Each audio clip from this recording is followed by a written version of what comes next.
It's homecoming, and that means it's a packed house here at Eagle Stadium, powered by Cullen Electric. As tonight, ICRC-TV Sports is pleased to present boys varsity football. It's an Eastern Cincinnati Conference matchup featuring the Little Miami Panthers and the Milford Eagles. Hello, everyone. I'm Glenn Olson, joined as always up here in the press box by my partner, Mike Morienti. Mike, this is a very intriguing game for both teams. I think we're going to see some things that are going to surprise us tonight. Absolutely. Both these teams come in after a nice, having a nice record so far overall and in the league. And you mentioned it, Glenn, it's homecoming, so there's a lot of excitement tonight, and we should have a fun game. Still a very late arriving crowd because of the traffic. We have alumni cheerleaders out on the field with our varsity and JV and freshman squad. So the Milford Eagles are in the Eagle, about to make their appearance out here onto the turf at Eagle Stadium. But Mike, as we mentioned a moment ago, a very intriguing matchup. I think Little Miami's a lot better than their record indicates. Some pretty intriguing matchups tonight when you look at offensive and defensive rankings going against each other. Yeah, you look at the record, Glenn, a disappointing 1-3 in the league, but 3-3 overall. Yeah, they've had some pretty tough games, some tough losses. They're going to come in here with an attitude tonight, and I think they're going to give Milford everything they can handle. Unfortunately, we talk about Milford's record, an impressive 3-1 overall, tied for second place in the ECC, 4-2 overall. Tough loss last week, though. Yeah, let's get into our players of the game. The quarterback, Aiden Jones for Little Miami, has really had a nice season so far, leading that aerial assault from the Panthers. Yeah, he's somebody that will really do a good job tonight. He's got a 54% completion record. He's got 10 TDs, Glenn, 5 interceptions, an overall rating of 132.2. So he's going to put the ball up in the air, and he's got some very capable receivers. And he's got a weapon that joins him in the backfield, and there you see him, number 32, Ashton Middlecamp, the running back for the Panthers. He's had an impressive season so far as well. Yeah, he's the go-to guy when it comes to the backfield. He's a tough guy between the tackles, puts his head down, and he's going to give you those extra couple yards when necessary. And then as far as the receiving options, Braden Bischoff seems to be the guy that Aiden Jones targets most often. Yeah, so Eagles defense are definitely going to have to key on him. I think if they can stop him, stop that combination, they got a good chance to win the game tonight, Glenn. 17 yards a pop, 6 TDs on the season. So very impressive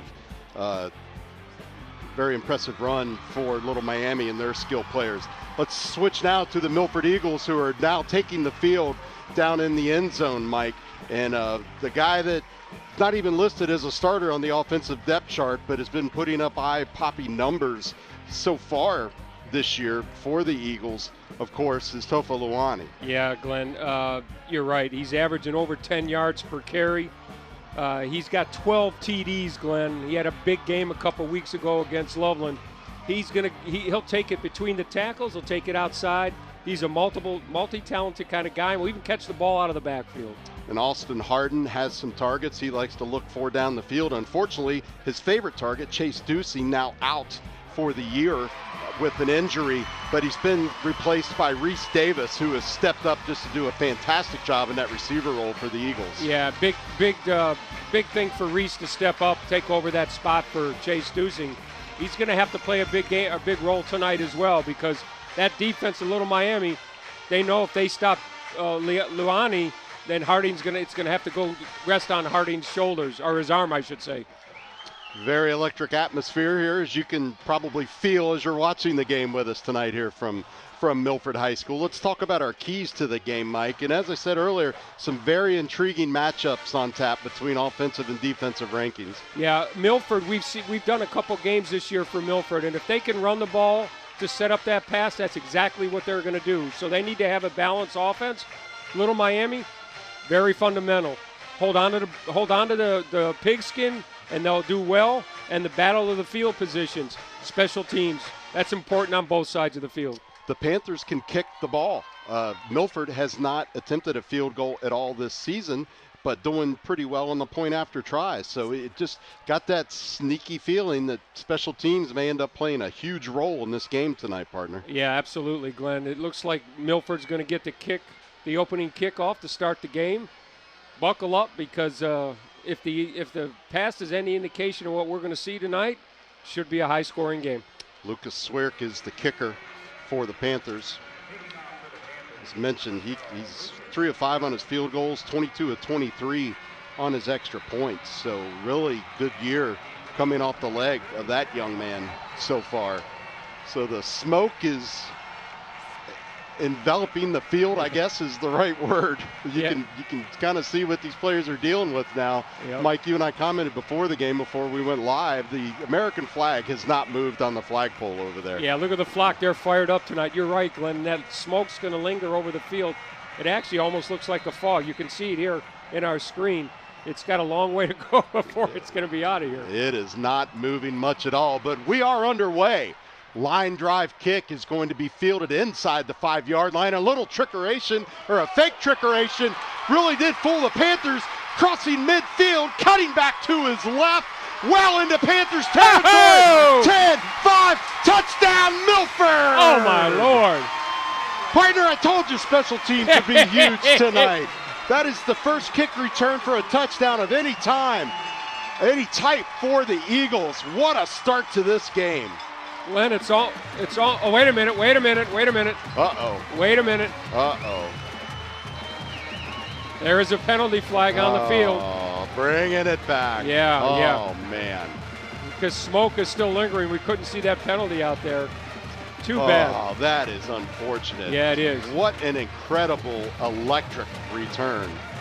And those penalties, obviously, Mike, are just killers because it probably happened far away from the runner. You can see a replay here. You can see they faked the reverse, and Stickle, I don't think he got touched, Glenn.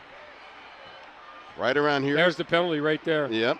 Cuts back over to his left, and it was smooth sailing from there other than the foul that occurred. Well, but still, fantastic starting position for the Eagles as they're going to start their first offensive drive on the Panthers' 44-yard line. Yeah, keep an eye out for Michael Cornett. He's third in the league in tackles for Little Miami.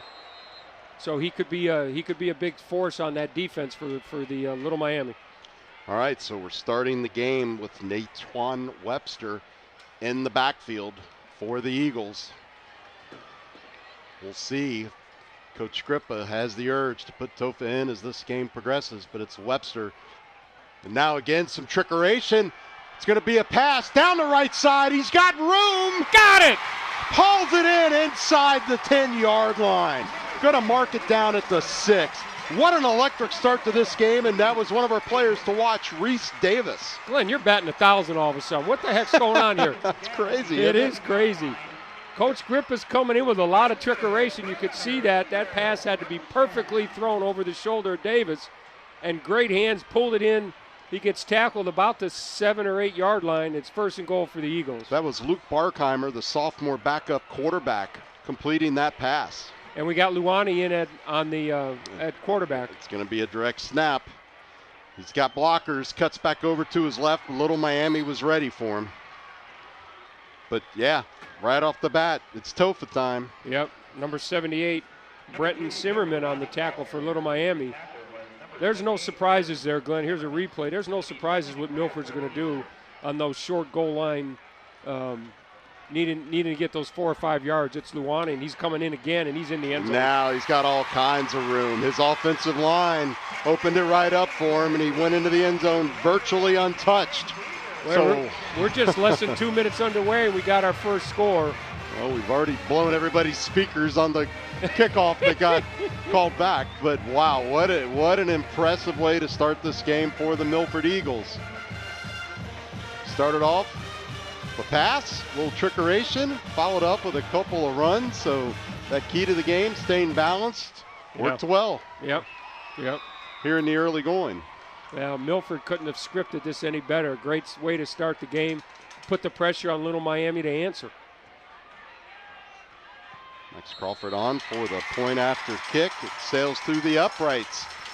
And with 10:47 remaining in the opening quarter, it's Milford 7, Little Miami coming up the bat. Here's that replay. Again, Luani just follows his blockers all the way into the end zone.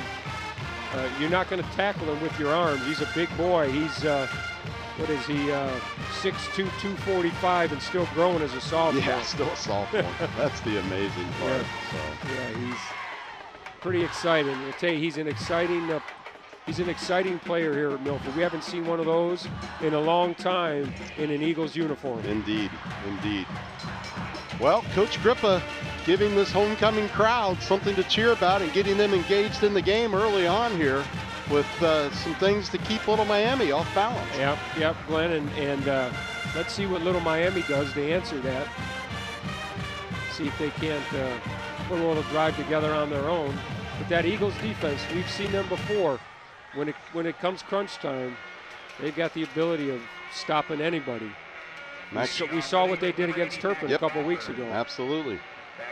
So Max Crawford in to kick off. He's averaging about 57 yards on his kickoff attempts. He's had 9 touchbacks and a couple of illegal procedure out of bounds kicks along the way. He'll be kicking from the near hash close to the Milford sideline, and now we have some sort of issue. Not sure if it's an equipment issue or what, but he's over to the sideline. Now Milford has to try to figure out who's going to kick off, as Tom Grippa's going to have a word with the official. Yeah, they're going to bring number 41 in as Jacob Lucky, who has kicked off 7 times. He's averaging just under 43 yards, so not sure what the issue was with Crawford, whether he had his helmet off, perhaps. Yeah, I don't know, Glenn. That's interesting. But the official definitely waved him off. I'm looking for him down here on the sidelines to see if they're attending to him in any way, and I don't see it. So, yeah, something happened. But anyway. Okay, here we go. Lucky. Line drive kick right down that near hash is going to be fielded by one of the up men, but the Milford special teamers are right there, and he's going to be dropped down at the 25-yard line. Good tackle there by James Teagarden. That was Jack Cooper who fielded that kick for the Panthers. Boy, these Eagles have come out breathing fire tonight. They have. Very intense on that special teams tackle, I guess it's fair to say. And Glenn, we love these red jerseys by Milford with those white letters. Absolutely. We can see those from far away. 1st and 10 for the Panthers from their own 26-yard line. Jones, quick pass over to his left side. It's going to pick up a few yards. Nice start, but maybe a yard shy of the first down marker. Can't see that number from over here, Glenn. Was that? It was number 12. 12. Braden Bischoff. Or no, I'm sorry. I take that back. That's not Bischoff. He's 2. Yeah, that's Lucas Seward. Got about 6-7 yards. Yep. Doubles as the kicker. All right, 3 to the bottom side of the formation near the Milford sideline. 1 up top with that receiver up top flinched. Quick pass by Jones, and not on the same sheet of music as Braden Bischoff that time. Bischoff never even turned around to look for the ball. Yeah, here's a replay, Glenn. Obviously there was somebody ran the wrong route, or the quarterback threw it to the wrong spot, because number 2, Bischoff, didn't even look. Elisha Jones was in the area as well, but sure looked to me like that was intended for Bischoff. So quarterback and receiver not on the same page here in the early going. Brings up 3rd and 4 with the ball just across the 30. Call it the 32 of Little Miami. Jones, another quick pass, beats the pressure. That'll be a first down for the Panthers out to the 45-yard line. 44. You know, we talked about Ashton Middlecamp, who is 2nd in the ECC in rushing yards with 550. We haven't seen him get the ball so far. Little Miami's coming out throwing the ball. Milford comes into this game 6th in total defense. Little Miami 4th in total offense. Little Miami seems like the idea is to get the ball out of the quarterback's hands quickly before the Milford defense can penetrate. And that was Middlecamp's first carry. Got about 3 yards. Are they tapping into our broadcast? Because they're sure we're anticipating these plays here a little bit, Glenn. You called special teams, and that played a big part in the opening kickoff. Man in motion, but it's going to be a handoff. Over on the right side will be good for about 2 yards. It's going to bring up 3rd and medium. The ball out at the 48-yard line. They need to cross into Eagles territory to around the 47. So big 3rd down here for Milford. That Eagles defense is really swarming to the ball. Short gain on that last play. You're right, Glenn, 3rd and 5. Jones in the gun. Checks over the defense. He's going to take a 3-4 step drop. He's got time. Here comes pressure. He tries to slide away from it, but right into the arms of number 71 for Milford, and that is William Reisenberg. He's a junior. Here's a replay, Glenn. You can see he was looking to take that ball downfield, but great coverage by the Eagles. That pocket just collapsed. Too much time. Great job by that Eagle defense. Also there on the bottom of that pile, as you saw, was number 55, Nick Klink. Excuse me. I know the family. I should be able to say the name. Sorry. Anyway, Panthers in punt formation after the loss. It's 4th and 9. Ball will be snapped from the 44. A little bit of light pressure. Good punt, nice right punt. down the middle of the field. It's going to be fielded at the 24, but a good job of getting down there by the Panthers on special teams. Good field position. Here's a replay. Good field position for their second possession for the Eagles. That was Luke Ray. That's just the 5th punt return he's had this year. Yeah. Good look at the crowd. Good stance by the Eagles defense. Yes. Little Miami got 1 first down, then they got out 4 plays later. So Eagles take over for their second possession. Quick adjustment after that. Seeing what Little Miami was going to do, getting the ball out quickly. Eagles responded well to that. Handoff. Going to advance the ball up to about the 30. So about a 4-yard gain, we'll call it. Number 29, Sawyer caught the ball carrier. Grant Malpin for Little Miami on the tackle. You're right, Glenn, short gain. Sawyer Kopp with the carry. He's a 5'9" junior. Had about 225 yards and 1 rushing touchdown heading into tonight, averaging about 6 yards a carry. You know, Milford's got a nice stable of running backs that they can change the pace of the game. You know, Luwani between the tackles, Webster, you know, taking it outside. So nice change of pace. Yeah, nice run for Harden. Slips away from some tackles. He's got some daylight until Little Miami is able to catch up with him. Leading the way for the Panthers was Braden Bischoff. But a very nice run for Austin Harden. He's only rushed 26 times, and he's actually got negative yardage this year. Well, rushing. He bobbed and weaved through that line, got a little bit of space, took advantage of it, got a nice gain on the play. There assisting was Jack Cooper with the tackle as well. First down for the Eagles. Here comes Little Miami on a blitz. All kinds of time. He's got a receiver down the left side. It's caught! Oh! And the turf monster reaches up to bring down the receiver. Holy cow, that was Luke Ray with the reception down the left side. Here's a replay. You can see a lot of separation. Yeah, you're right. It's that seam in the field. Gets you every time, Glenn. So the Eagles quickly back into the red zone. Ball's inside the 10-yard line. Nice shot from our end zone camera, taking you right over what the Little Miami defense has seen out of this Eagles offense. Another design run up the middle, going to be inside the 5-yard line. That was Luwani again. You know, Glenn, one of these times they're going to throw out of that formation and catch the defense completely off balance. Absolutely. It's just waiting for that right opportunity to make that play. You know, back to your comment about Milford having the running backs, for a coach like Tom Grip who wants to sling the football around, he's blessed with running talent. Yeah, he is. And this young man right here, only a sophomore, he gets the call again, but he's tripped up right at the line of scrimmage. Yeah, he tripped up over his own player, number 75, Logan Bartholomew. Now it's going to be third and, what's that, 5, Glenn? Third and goal. 5. Yeah, third and goal from the 5. 5 yard at the Little Miami 5-yard line. This might be a tough little play to try to get 5 yards against that Little Miami defense. They're toughening up some here. This might be an opportunity to make a pass. Took the words right out of my mouth. Thought exactly the same thing. Nope, Tofa's going to carry. He's got a hole, squirts He got in through. there. Yeah, he did. Yeah, there it is. Touchdown, number 2 for Tofa Luwani. He had a nice twisting move, Glenn, at that last effort to get into the end zone. 14 touchdowns on the year now.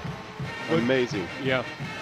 Averaging 10.2 yards a carry coming into tonight's contest, but he is just brute strength back there. Little Miami's gonna have their hands full with him. Yep. Which we kind of figured coming into the game. Yep. Now we have Crawford back on to kick the point after. Oh, Little Miami had a man coming, but it's good. Well, I tell you what, that was a low line drive. You don't want to be in front of that football. That would have hurt. So 5:34 remaining. It's 14-0. Here's the replay, Glenn. Watch here. It's right at the end. Luani makes a nice twisting move. He gets those strong legs to make that last push. Crosses the goal line for his second touchdown of the game. Look at that young man right here. And you watched our broadcast against Turpin a few weeks ago.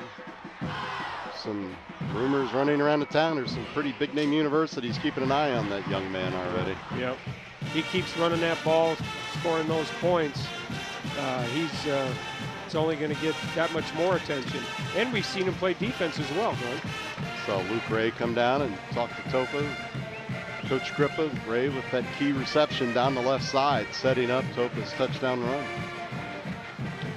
Yeah, Coach Grippa is really doing a good job at keeping Little Miami off balance. I'll tell you, it's really interesting, Mike. It just seems like Milford has a huge speed advantage over Little Miami in this game so far. Yeah. Expected it to be a little more even, I think, than what we've seen so far in the first several minutes of this contest. One man deep for the Panthers. Another line drive kick. It's going to dive right before the end zone. So the return man has to pick it up in a hurry. Oh, man. And he's only going to pick up about 6 or 7 yards there. Yeah.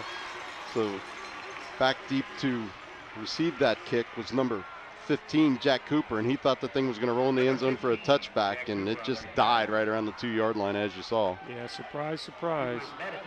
It pins Little Miami back about their own 11-yard line. Not great field position for the Panthers, who are struggling to find answers offensively so far other than the quick releases. And no running game really to speak of at this point in their first possession. Yeah, they threw the ball predominantly. I think they only had a couple running plays. And they're going to go 4 wide on this series, or on this play. Going to spread them out. Middle camp in motion back there now. Another receiver is going to take that across the formation. That was like a jet sweep to one of the wideouts. Was number 7. Yeah, Elisha Jones. Second leading receiver for the Panthers so far this year. Had 15 grabs for 220 yards coming into tonight. It's just about 15 yards a catch.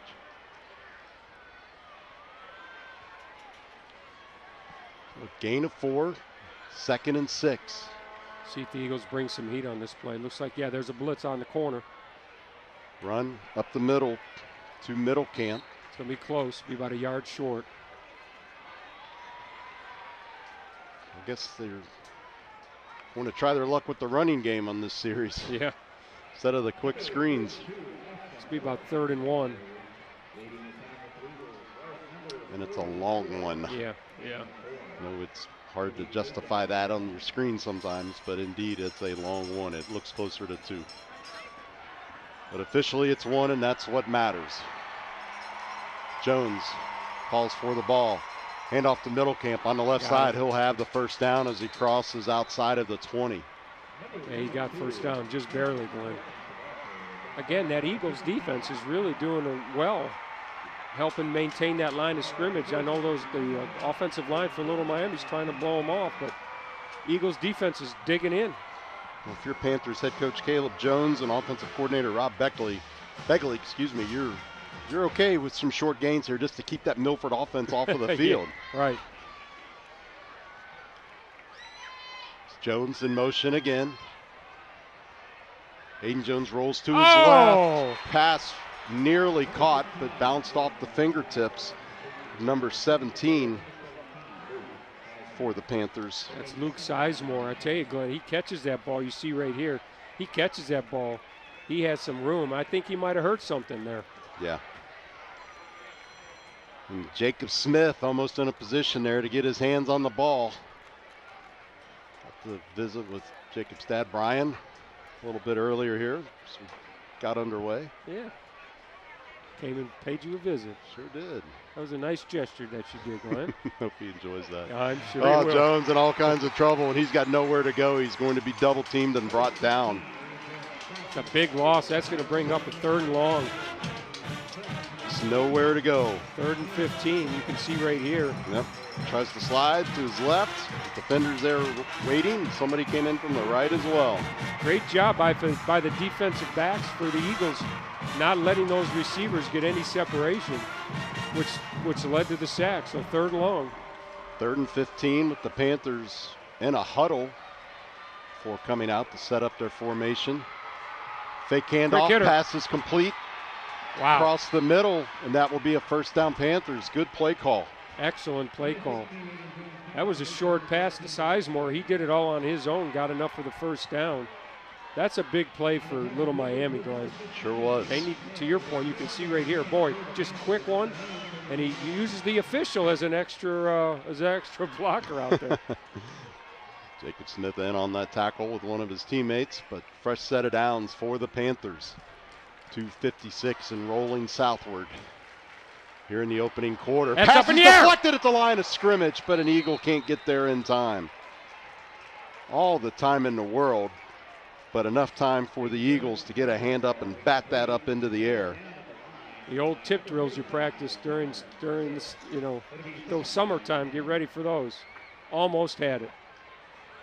Tolo Lurani, one of the defenders in on that pass breakup as well.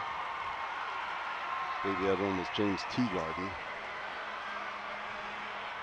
So Middlecamp's going to move over to Jones' left, where he will take the handoff. He's looking to go off tackle on the right side. We'll pick up 4 or 5 yards. They'll take that. Yep. Those 2nd and longs really change your dynamics on what your play calling is going to be. If they had 3 or 4 yards, surely opens up the playbook. He's limping, Mike. Oh, yeah, he is, isn't he? And that's their leading rusher. Yeah.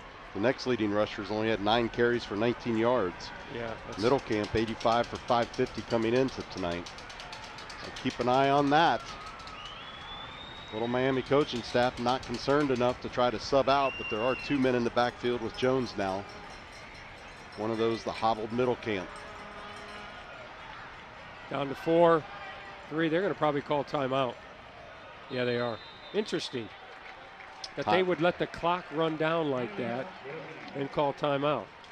Well, every second that ticks away is one more second that Milford offense can't be on the field. Or so. that's true. Or you can, whether your glass is half full or half empty, right? Who knows? Those seconds might become valuable come the end of the game. Well, and they've picked up some positive yardage here, obviously, on this offensive drive, but really, they really are still trying to find a rhythm offensively, Mike, I think. I would agree with you, Dave. Yeah, there you see Middlecamp limping over to the bench after the timeout. I guess that's why they knew the timeout was coming. They didn't try to get him out quicker, but he's going to go sit on the bench and get some attention from the trainer. Yep. Be a big loss for the Panthers, as we said. He's the leading rusher for them this year so far. And he is a senior. I got a funny feeling, Glenn. He's already coming off the bench, I think. Isn't that him over there? Maybe not. I thought I saw somebody jump off. Put me in, Coach. Yeah. Hard to keep a good man down, right? Yep. Jones calls for the ball. A little bit of a delayed snap. Pass will be complete. No, he dropped it. Incomplete across the middle. In and out of the hands of Elisha Jones. Man, he should have had that. You can see right here, that ball hit him square in the hands. I mean, that's a great pass. Right there. Right there. Couldn't reel it in. Panthers, look at that, right in the breadbasket. Yeah, right in the numbers. Panthers not doing themselves any favors here tonight. They will have to punt again on 4th and 5 with the ball on their own 37-yard line. 2 men deep for the Eagles. It's normally Ray and Stickle back there. High snap, floating snap. Nice punt. Yeah, good punt. The Eagles did get some pressure in. Oh, it takes an Eagles bounce. Sure did, and it will be down at the 38-yard line. So still very good field position for the Eagles. That was Jacob Poland Jr. preventing that from taking even more of an Eagles bounce for the Panthers. Little Miami's got it. They gotta hold the Eagles here and get that ball back for their offense. Can't let Milford go down the field as easy, quite honestly, as easy as they have the last 2 possessions, or the only 2 possessions. Milford has made it look easy. I like the way you said that, Mike. Yeah. Because indeed they have. It's like Webster's in the background. The backfield. He'll take that carry. Oh, he's got the corner. Left side. There's a penalty. It's going to be coming back. He's forced out of bounds. Nice run for Webster, but a penalty marker right around the 42-yard line. Yeah, they're going to have an illegal block here. You can see it. Watch it out of the corner here, Glenn.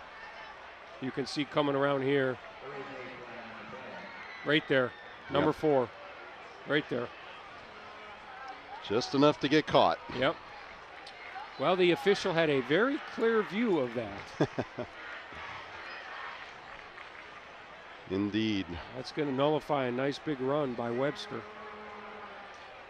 I think that'll be a spot foul, right, Glenn? So it'll be first down and probably about 14 maybe. Andy Stefik, our referee this evening, a veteran crew. Jim Barnhart, Dave Caniglio, and Mike Harbison, who you know, and his son Walt. Yep. Mike and his son Walt are both OHSAA baseball officials. I'll tell you, we've talked about it the last couple of years, and you being a baseball umpire know this better than anybody. The official shortage continues to just hurt high school athletics. It's horrible. Yeah, Harden all kinds of time. Pass is contested on the far side and falls incomplete. But my son is working at Roger Bacon, and they had a soccer game canceled yesterday due to lack of officials. And there you go. Here's a replay. Davis all of a sudden became a defender on that because he denied the Little Miami defensive back from interception. Glenn, it's real. And if there's anybody, I'll do my public announcement. If there's anybody out there that even has any interest in becoming any kind of an official, go to the OHSAA website. You can find whatever sport you want to official. Sign up. We need you. Sorry, Glenn. That's quite all right. And this is normally the time of year where the basketball officials class is held. Right. So definitely look into it. Yeah, please. Third and 15, 106. We're now down closer to a minute. So Milford, with that big penalty, has not been able to make up for that. It's 3rd and long. And taking a long time to get this play coming in from the sideline. Getting down close to 10 seconds on the shot clock as the game clock winds under 45. This is just what the doctor ordered for Little Miami if they can hold the Eagles from getting this first down. Hand off. And they're going to. Not going anywhere. Yeah. So just when Little Miami needed a defensive stance to get the ball back for their offense, they came through. And all started with that Eagles penalty, unfortunately. Yeah. That looks like that'll be the last play in the first quarter, which was a very impressive quarter for the Eagles. Indeed it was. Fast start. Well, it looked like Webster might have been a little gimpy coming off the field there. Seems okay now, but it kind of looked like he had a little hitch in his giddy up for a moment. That's Keep an eye on that. Yeah, last play of the quarter. All right, at the end of one, it is Milford 14 and Little Miami 0. Step away for a quick break. There's the first touchdown by Luani. And we'll probably see the second one here in a second. There it is. Here's the second one. That's it. That's the offensive fireworks for the Eagles. We're going to step away and be right back. You are watching ICRC-TV Sports. On air or online. This is media for your community. This is ICRC-TV. There's no better feeling than to be a part of a fire department. This is a family. police officer, it's a great job. It really is. You never know what you're going to get. You never know who you're going to help. We're forgetting what's going on outside. We're focusing on what's going on in here, and we're all family. This idea of a family academy, connecting families to talk about relevant issues. Unbelievable. Milford has stormed all the way back in this football game. The Warriors in the state finals! State finals! Ohio Wesleyan, here we go! And it's up to every one of you all to keep this going and carry the torch. I hope you will do that. Thank you. ICRC. And along, got back just in time for the punt, which is fielded at the 40-yard line, and the return man will scamper out of bounds for a gain of 5. Panthers will set up shop, 1st and 10 on their own 45 for that general neighborhood. Yeah, Glenn, looking at some first quarter statistics, not surprising, dominated by the Eagles. 13 plays for total 115 yards, 2 touchdowns. On the flip side, Little Miami 15 plays, 44 yards. Hardin has got 25 yards on 2 carries. Luani's 16 on 5. A couple passes, nice 37-yard pass to Davis and a 36 to Ray for Hardin. So, you know, what stood out to me, Mike, time of possession squarely in Little Miami's favor, and they were 3 of 5 on 3rd down. Yeah. Ordinarily, that's a recipe to win. But yeah. Not tonight. Yeah, the Eagles had 2 short. They had that short field on the opening kickoff, so didn't take them very long to score. So, to your point, Little Miami possession, but still nothing to show up on the board, and they start the second quarter. Ball just across the 50-yard line, 2nd and 4. Here you see Luke Sizemore. Looks like Middlecamp is back in the game, Glenn. See if he gets a touch here. Nope, it's going to be a pass. Jones. He's looking deep. Slides up. Now he's going to go off to his right side. Lets it go. Has a receiver. That was Middlecamp, I believe. Yeah. It's going to be forced out of bounds deep into Eagles territory. Nice patience there by the quarterback. He held that ball just when he thought he was going to get tackled for a loss. He found a little hole opening, got out of there, and made a nice completion to Middlecamp. Nice job by Jones. You can see here, Jones is looking. It looked like he was going to go deep. Escapes the pressure, and just a little outlet pass to Middlecamp, and he makes the rest out of it. It's senior connection. Handoff. Middlecamp, right side. The Eagle interior defensive line is ready for him. It'll be a gain of maybe 1 or 2. Number 71 on the tackle for the Eagles. That's William Reisenberg. Second time we've called his name tonight. Yeah, there's another story behind that name. His father and his 2 brothers are also baseball officials as well. It's a family of officials. Yep, big family. Yep. Remember Grant umpiring down at Finley Ray when I was coaching Noddle. Jones back to pass. Fires a dart across the middle. And it came in too hot for Elisha Jones, and good defensive pressure being applied by the Eagles as well. Yeah. It's a 3rd pass attempt over to Jones that he looked like he had an opportunity to catch it. But to your point, Glenn, that did come in a little hot. It was Ian Worthington, you see there on your screen, number 34. Helped break up that play. It looked like that pass got onto him real fast. Wasn't even expecting it. Had a little Brett Favre velocity on it. Yeah. Used to hear stories about him breaking his receiver's fingers, throw that ball so hard. Yep. Anyway, back to the high school game. Enough reminiscing. Man in motion, across the middle. Jones is going to keep it himself after faking the handoff to the man in motion, and that will be a 1st down. It's going to be right at the 10-yard line. So is it going to be 1st and 10 or 1st and goal? It looks like that nose of that ball is across the line, Glenn, so it's going to be 1st and goal.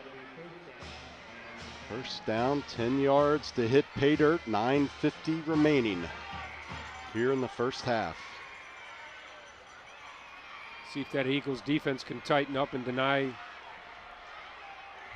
the Panthers getting into the end zone. There's Jones. There you go. Milford was ready for it, and a gang tackle right at the 10, so that will go for no gain. Good pressure by that defensive line. Boy, momentum squarely in favor of the Panthers, but then that just went nowhere, as you're going to see here on the replay. Yeah. Yeah, the Eagles were in on him before he could decide what his outlet option was. Middle camp cleared a hole for him, but having other ideas was Will Reisenberg again. Having himself a game tonight so far, Mike. Yeah. Jones, quick pass, separation in the corner, but out of the outstretched hands of his intended receiver. That was Swerk, Lucas Swerk. Senior wide receiver, defensive back, kicker, does a little bit of everything. Yeah, he had a little separation. Those are tough plays. Coverage being applied there for the Eagles. Third and goal. Stickle. Yeah, third and goal from the 10. Not getting any easier for the Panthers, that's for sure, but the incompletion did stop the clock at just under 9 minutes. That was an interesting play selection. That's got a low probability of success. And Middle camp went through and was going to block, but somebody didn't hold up their end on the offensive line. Jones here in all kinds of trouble now. He's scrambling. Oh, that should have been intercepted. Not a good pass, but great coverage there by Taj Price. And you can see here, again, that pressure by the Eagles defensive line really forces Jones into make a ill-advised pass that very easily could have been intercepted. So it's fourth. They're going to go. They're kicking a field goal. Interesting. He was trying to find Bischoff, who's the intended receiver. Yeah, and that's Lucas Swerk, 3 of 5 on his field goal attempts on the season. He'd only missed 1 extra point. So this ball will be put down by the holder at around the 17, so 27 yards as the crow flies. Booming high kick. Sails through the uprights easily. That had plenty of distance, Glenn. So the Panthers find themselves on the scoreboard with 3 points now. It's 14-3, 6:50 remaining in the second quarter. I think the Eagles will, here you can see the extra point. Nice spot, nice kick follow through. You can see plenty of distance on that. Wow. That's a big advantage if you can have somebody kick those field goals or those long field goals. I think Milford will take a field goal on that, Glenn. Yeah. It looked like Little Miami was, as you mentioned earlier, was getting the momentum. Eagles defense stopped them literally on 3 plays. They gained no yards, forced them into the field goal. Right. Well, not the outcome they wanted, but they'll take the points, and more importantly, they keep the Eagles off the field. And they used up quite a bit of that clock there for that drive. Good look at the flock here on homecoming night. Usually by homecoming, a little chill in the air, maybe have a quarter zip on and smell a campfire. Not tonight, still feels like summer. Yep. I think it's supposed to get down the 40s tonight, right? That I don't know. I know it was chilly this morning, but by this afternoon it was pretty daggone warm. Line drive kick right down the right hash. Has room, weaving in and out of traffic. Finally brought down across the 40. So an excellent return by Jackson Stickle. His long was 31 coming into tonight. Here's a replay. Again, great blocking downfield. Great patience by Stickle. He cuts it back, then he cuts it back again. It looked like, you know, he might take it even further, but it gave an opportunity for the Little Miami Panthers defense to catch up to him. But great field position. We've seen this before when Milford's got that short field, mixing up some trickeration, as you like to call. 2 receivers up top. Harden looks over for an adjustment from the coaching staff. Long look. Down to 2. You got to get this snap off. Just in time. Just in time. Has time. Tipped, but caught across midfield. Still on his feet. What a run. Fantastic catch and run for the Eagles and Luke Ray. Here's a replay, Glenn. Great concentration on Ray, because you said that ball got tipped. Right there, Ray stayed with it, never even broke his stride, and made a nice run. A little twist and turn, spin move. Took 2 or 3 Panthers to finally bring him down. Harden back to pass, looking left the whole time. Receiver streaking down the field, but overshot his intended receiver that time, which was Reese Davis. Great coverage by number 8, Jalen Wayne for Little Miami. Another look at the great crowd here at Eagle Stadium, powered by Cohen Electric for homecoming. This is a first year for Cohen Electric here at Eagle Stadium, Glenn. Yep. We appreciate their sponsorship. Congratulations to Aaron Zupka and his team for securing that sponsorship that's been on the to-do list for the athletic department for a while. Glad to see them get it done, and glad to see Cohen Electric step up for the Milford community. Here's a run off the left side. It'll be just shy of the 35. Little plug, if you haven't need any kind of that kind of service, please do give Cohen Electric a call. Sawyer Kopp toted the rock for the Eagles. Good look at the scoreboard here. Another tip. Yeah, another tip. Harden had all kinds of time. You know, Harden's only 5'9", 170, so sometimes that could be a real problem for a shorter quarterback. You know, those defensive linemen get those big old paws up in the air and block his view. So sprint out a lot either side to try to get that clear lane to see those receivers. Clock stopped at 7:38 after the incompletion. Shot clock down to 15. Milford's 4th and about 8. They're going for it. So maybe if they're trying to get a jump. Nope, they're going to give it a whirl. Harden, all kinds of trouble. Bad decision. He's brought down at the 44-yard line, so the Eagles gambled and it does not pay off, and the Panthers are going to be in business with pretty good field position and plenty of clock to work with. Just on cue, he tries to sprint out to see if he can get a lane, but there was nothing there. That pocket collapsed on him real quick, and there was a whole bunch of the Panthers there to pull him down for a loss, and now Little Miami's got great field position at their own 44-yard line with 7:30 to go until halftime. Saw Brenton Simmerman, who led the way for the Panthers there, wearing number 78. He's a junior for Little Miami. So 1st and 10 from their own 44. 3 receivers to the top, 1 to the bottom.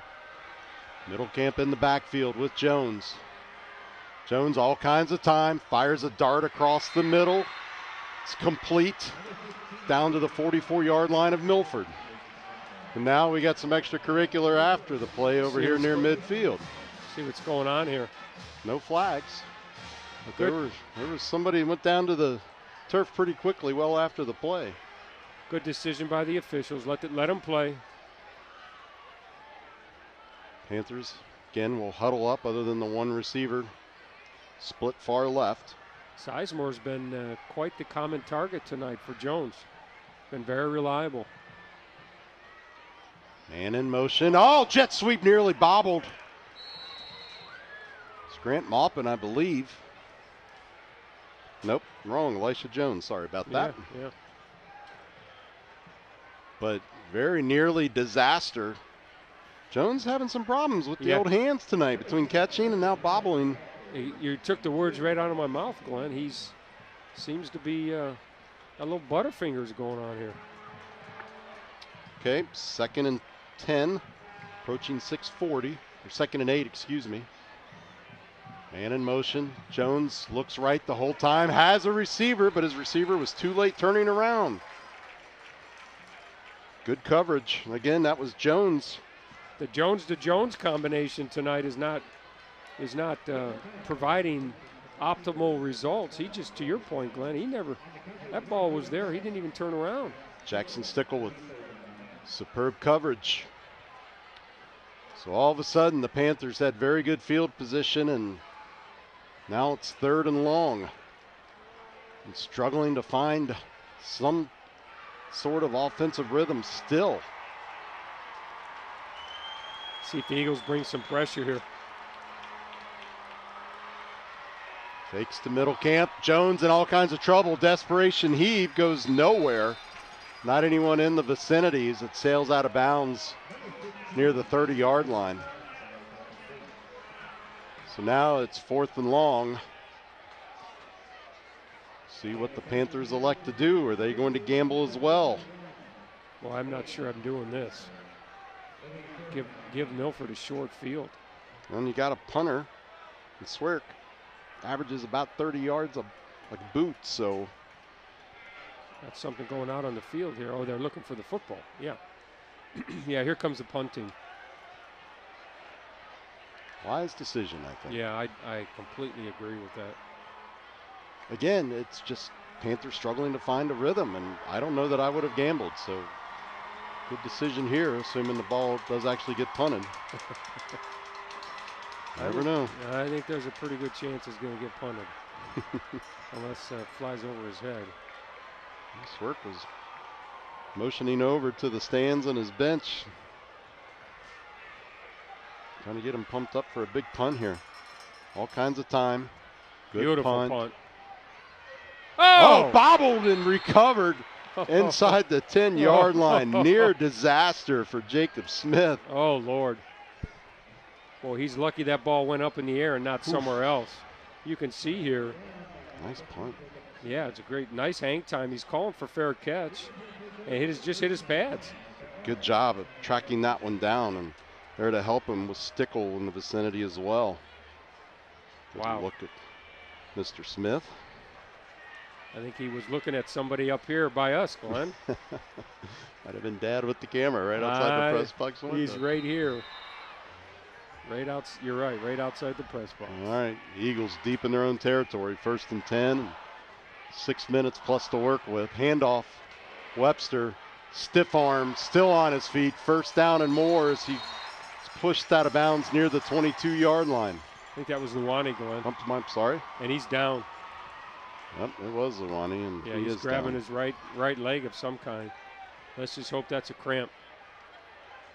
Well, he threw his helmet off right away, too. Pretty good shove out of bounds if there is such a thing. Yeah, you can see him down there. It might just be a cramp. Let's hope. Yeah. Cincinnati sports medicine team be all over that, I'm sure. And the referee saying, hey, maybe we need to move him off the field a little bit.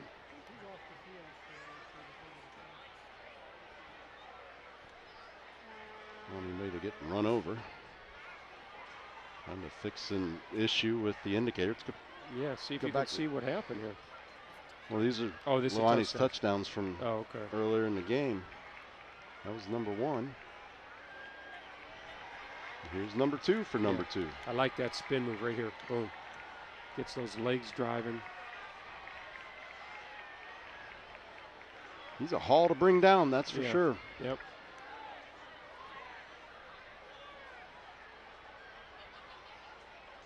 So time's still on the field. We'll see what they're going to do here. Does seem to be that they're waiting for Luani to get his treatment and get a little farther out of the way down there. So now he's moving off. Yeah. He's got his shoe off, Glenn. Retaping job on the way, it looks like. Yep. All right, play's going to resume here. Okay, 1st and 10 from just across the Eagles' own 20. Handoff up the middle for about 6 yards, and there's Webster. Yep. He's a great change of pace for the Eagles. And the great thing about Webster is he can still take it between the tackles, but he's got that speed to be able to get outside and turn the corner for some big yardage.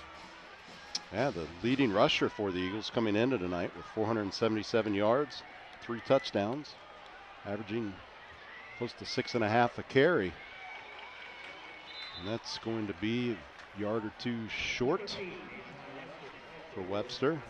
There's Luani up and still has that shoe off though. Sigh of relief for all the Eagle fans. Looks like, to your point, Glenn, maybe take them over there, tape them up. Get them on the table and throw some mud on there and get them back out there. There you go. All right, 3rd and short. Webster left side off tackle gets stood up, but he'll have the first down as he's going to be marked at the 34. So the Eagles able to convert yet again on 3rd down. Nice run by Webster, following his blockers real nice. Once it was time, he shed his blockers and got enough for the first down. Eagles, 4:44 to go until halftime. Grinding out some nice yardage on every play here. I think that was Duncan McRae who was pulling on that one. Harden, time, receiver, Reese Davis, overshoots him. He didn't put enough air on that ball, Glenn. That was like a line drive pass. Davis had a step on the defensive back. He just needed to put a little bit more air on that, let him run underneath that ball.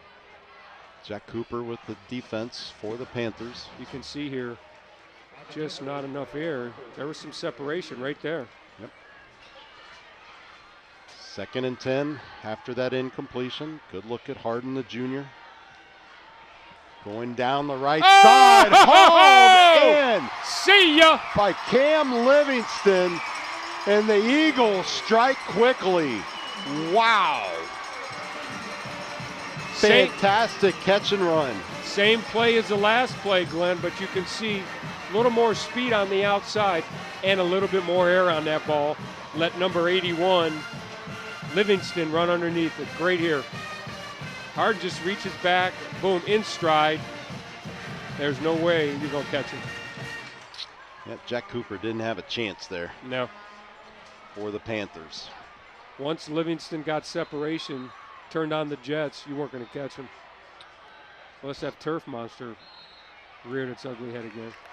Point after kick is good. For Crawford.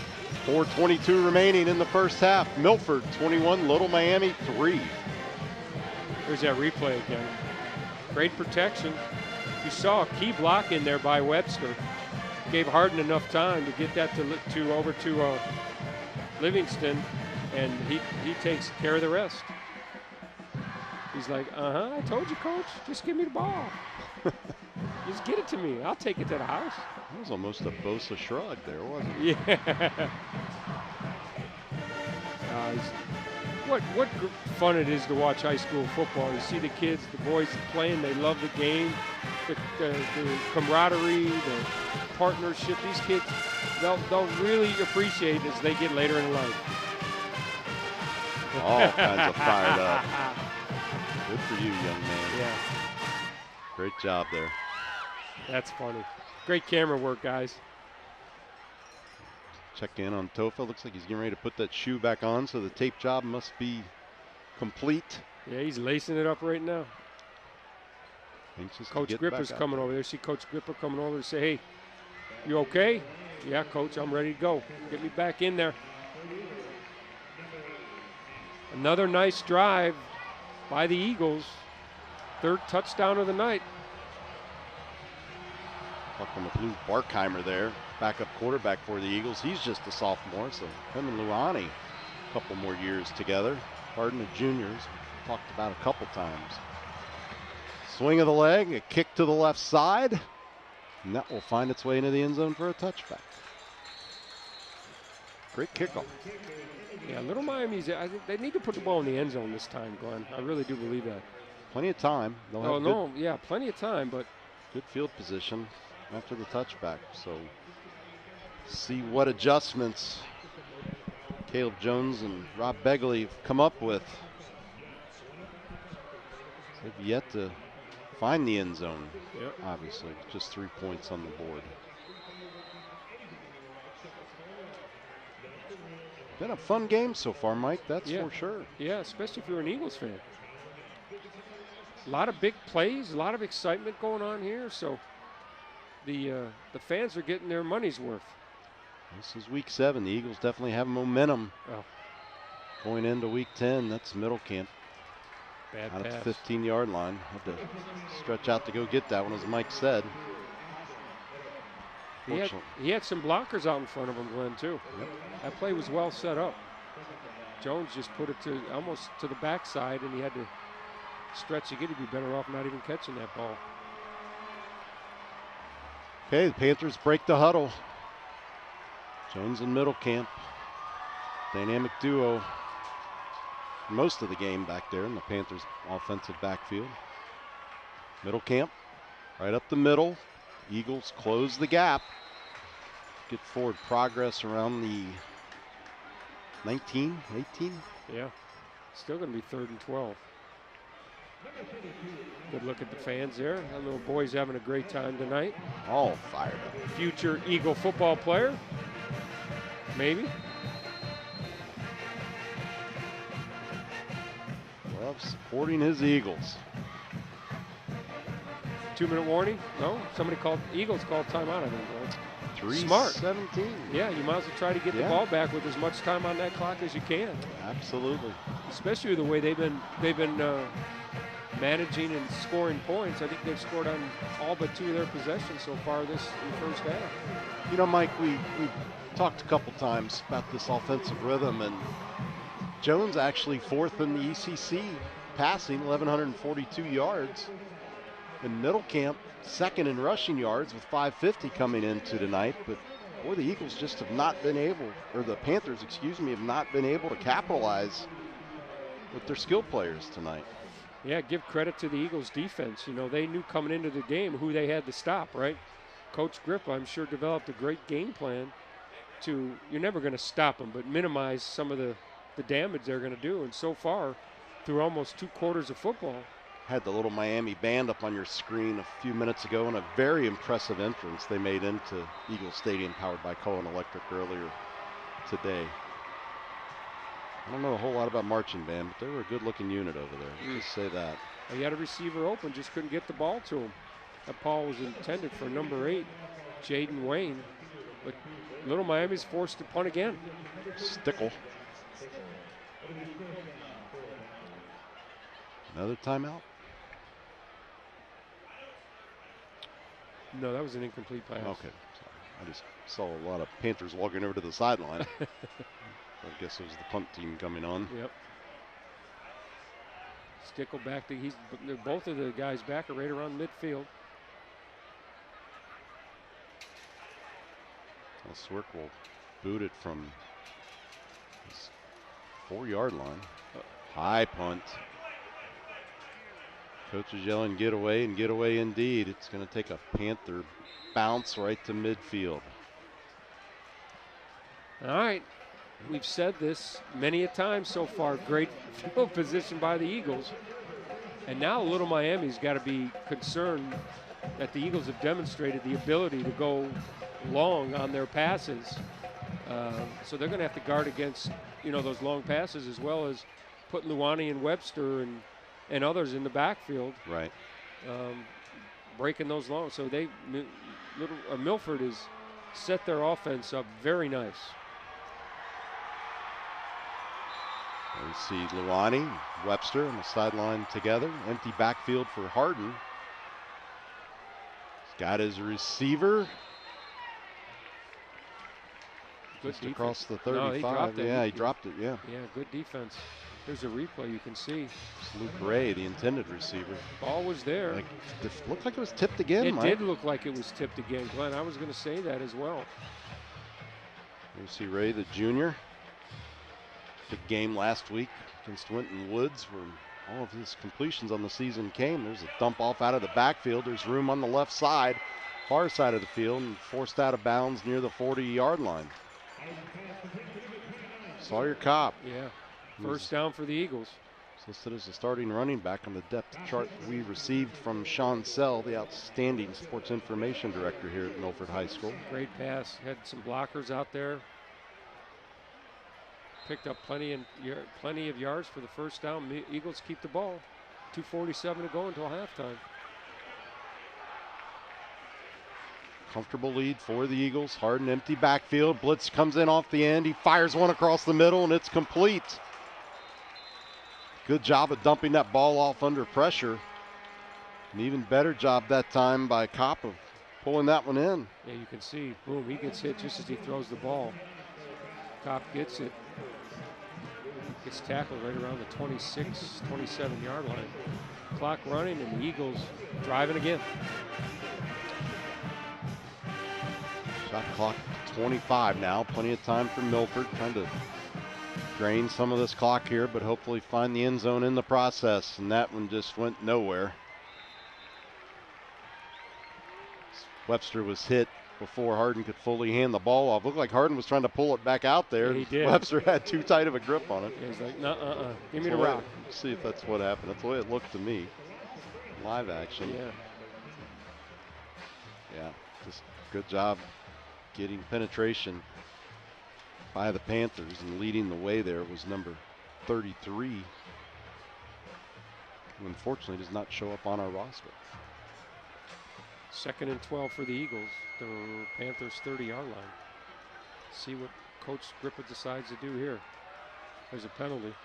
Yep, flag comes in on the far side. Harden on the run. Pass was complete. Out to Luke Ray again. He's in the end zone. Ray finds the end zone, but is it going to stand up? See what this penalty is here. Let's see what it is. Officials are going to huddle up and talk about it. Legal procedure maybe against the Eagles.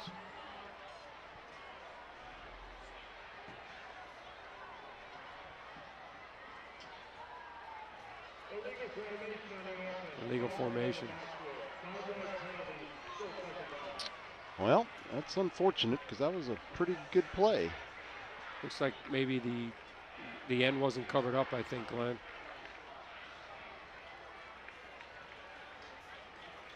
That's a great effort by number 4, Luke Ray.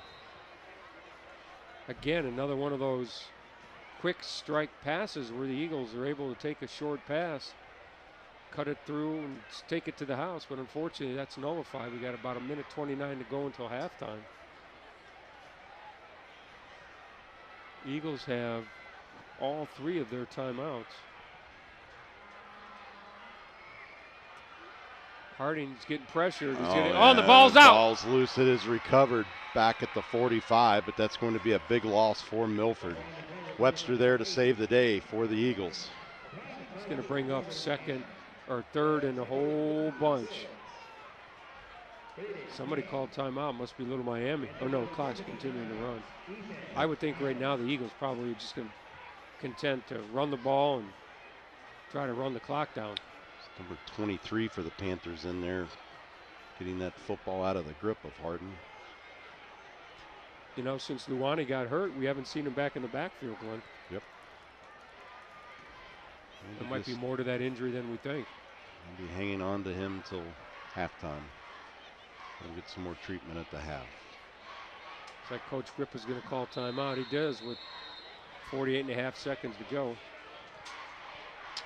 Well, 3rd and a bunch here at Eagle Stadium. I think at this point in time, nothing fancy. Just run the ball, force Little Miami to take their last timeout. And then going to halftime, hopefully with a 21-3 lead. The ball's on the Eagle 45, or the Panthers 45, excuse me. They need to get down to, looks like the 26 or 27-yard line to convert to a 1st down. You know Coach Grippa wants points. I know he does. Is he going to lull Little Miami into thinking they're going to pick up the 1st down and we'll take a shot at the end zone? 21-3 looks much better than 21-10.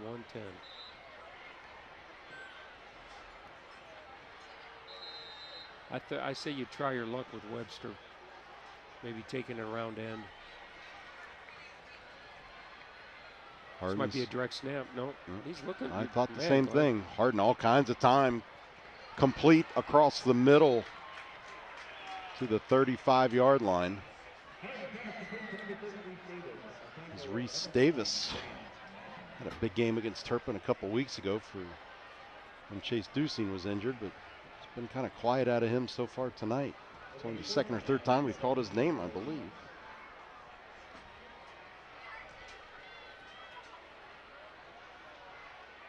Harden winds up and lets it go, and that one's going to be well off the mark of his intended receiver, Cam Livingston.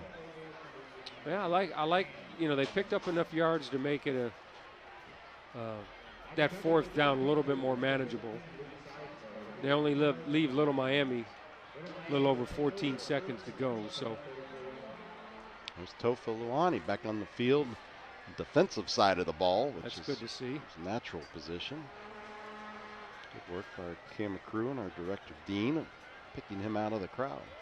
I'm assuming the defensive backs for the Eagles are going to go deep, not let anything get behind them. And you can see they're moving back even further.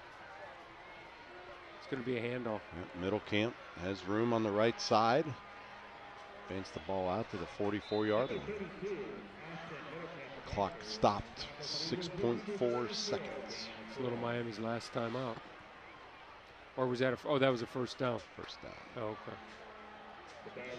I think Little Miami wants to just get out of here, go make some halftime adjustments and, you know, start all over and see if they can't fix what's been broken so far in the first half of this football game. And that's what indeed they will do, as once the ball was spotted, the clock began running, and that's going to take us to halftime. Your halftime score, the Milford Eagles 21, the Little Miami Panthers 3.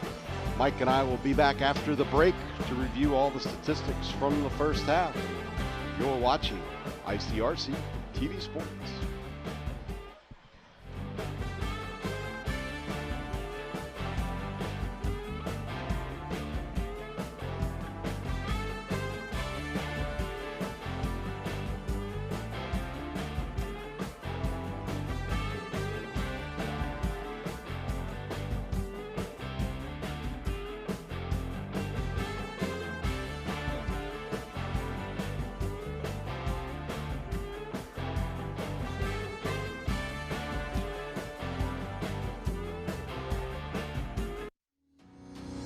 Hello, everyone, and welcome to ICRC-TV Sports. Tonight, Milford Eagles win. Got him. Separation. Touchdown! Unbelievable. Milford has stormed all the way back.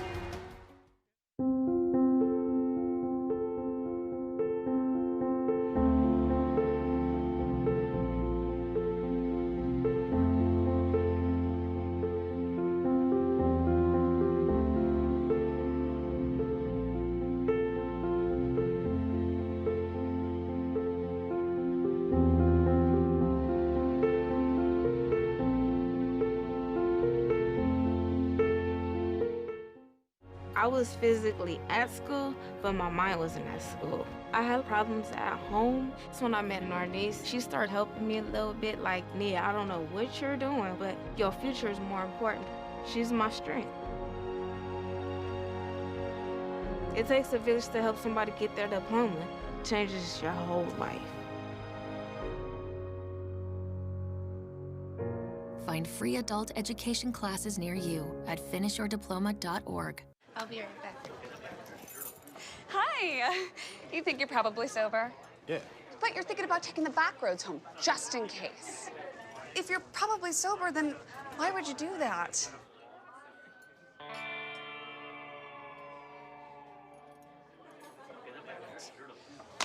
Good choice. Probably okay isn't okay. If you see a warning sign, stop and call a cab, a car, or a friend. That's a full glass of wine. I'll be chatting you later. What to expect when you're expecting a teenager. Today we're talking about how to wake up your teen, and this works literally every time.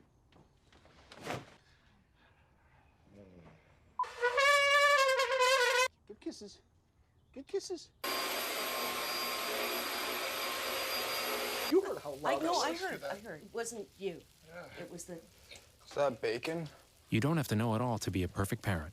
Thousands of teens in foster care will love you just the same. What to expect when you're expecting like here. A teenager. Today, I'm going to show you how to teen-proof your home. First step, hide the car keys, preferably somewhere they would never look. Challenges will come up. Be ready for them. Hi, honey. Ready for the... Mom, you don't use mannequins in the mannequin challenge. You don't have to know it all to be a perfect parent. Thousands of teens in foster care will love you just the same.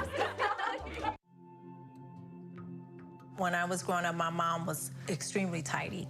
We were trained to put things back where we got them from.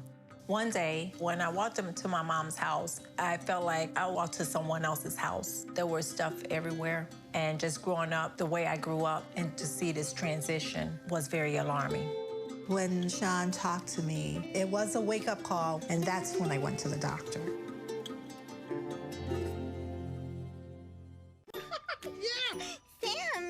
Oh, hey, Julia. Are you ready to play band with us? I'm gonna play my clarinet. And Elmo's gonna play his drum. Drum loud. Oh, well, you know what to do, Julia. Julia knows.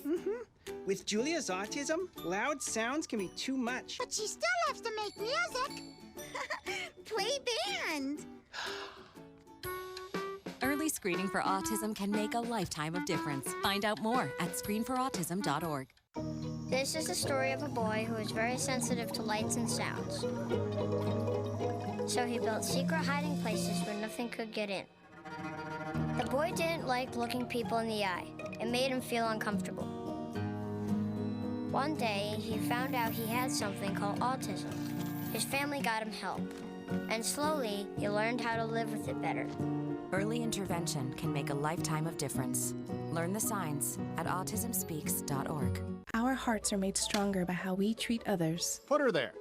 The light you share can impact those around you, but so can the darkness. Later, twerps. Did Pete saying mean things bother you? So when you reach out to another person, take a moment to consider how they will feel and let your heart be the key to making a difference. Because of you, someone's entire day, year, or even life can change. In every heart, there's hope. Sometimes the things we do or say can make others feel hurt, excluded, or isolated. Everything you say and do creates an impact. How am I supposed to save the whole world? You can't think about saving the world. You have to think about saving one person. Because of you, someone's entire life can change. You don't have to be a superhero to have a positive impact. Friends? Friends.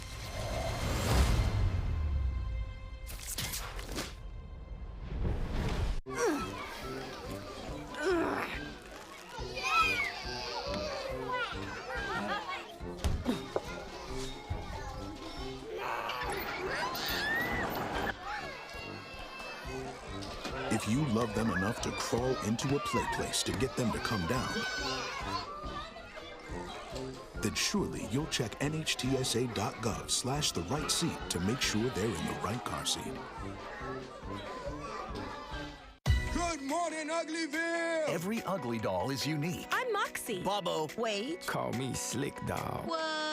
And every child is too. They can be pretty lovable. That's why when you travel, you should make sure your child is in the right seat for their age and size. This is why you're the wisest doll in town. Well, keep them safe by visiting nhtsa.gov/the-right-seat. Isn't that right, gibberish cat? Find the right seat today. Put the keys down, Kevin. But I'm gonna drive home. There are several warning signs present that you shouldn't be driving. My text to emoji ratio has gotten a little out of hand. A little? Yep, I'm definitely gonna call a ride home.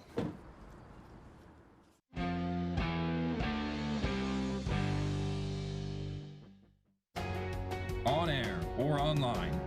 This is media for your community. This is ICRC-TV. I mean, I don't totally know what opioids are, but I mean, it's not like he's gonna know either. So. Don't live in denial, Ohio. Talk to your kids about drugs, and they'll be 50% less likely to use them. Hey, let's check out this park.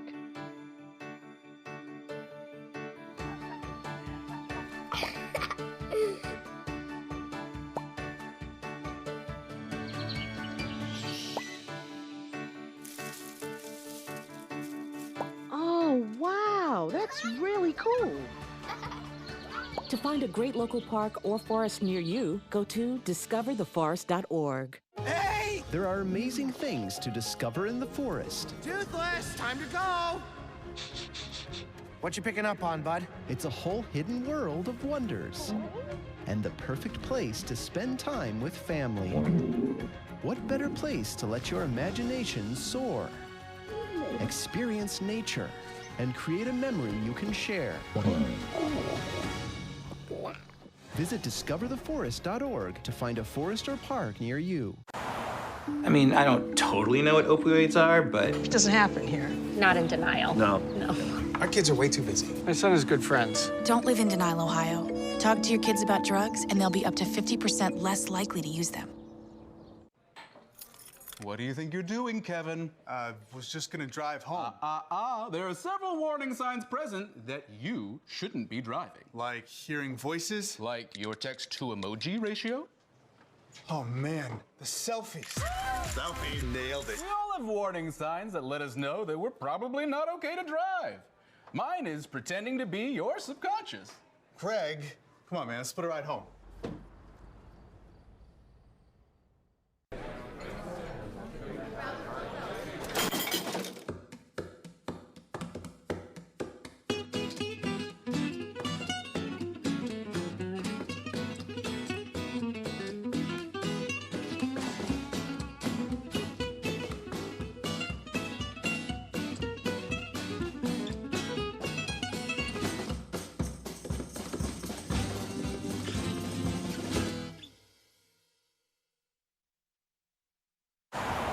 Well, yeah, there's some old prescription pills, but my son's a good kid.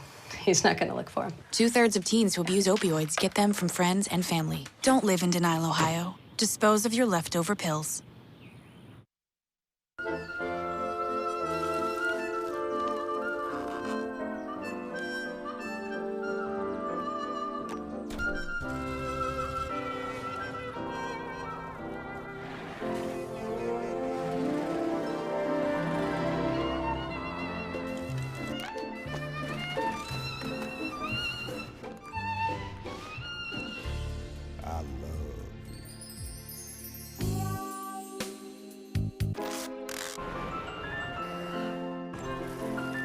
Can we get strawberries?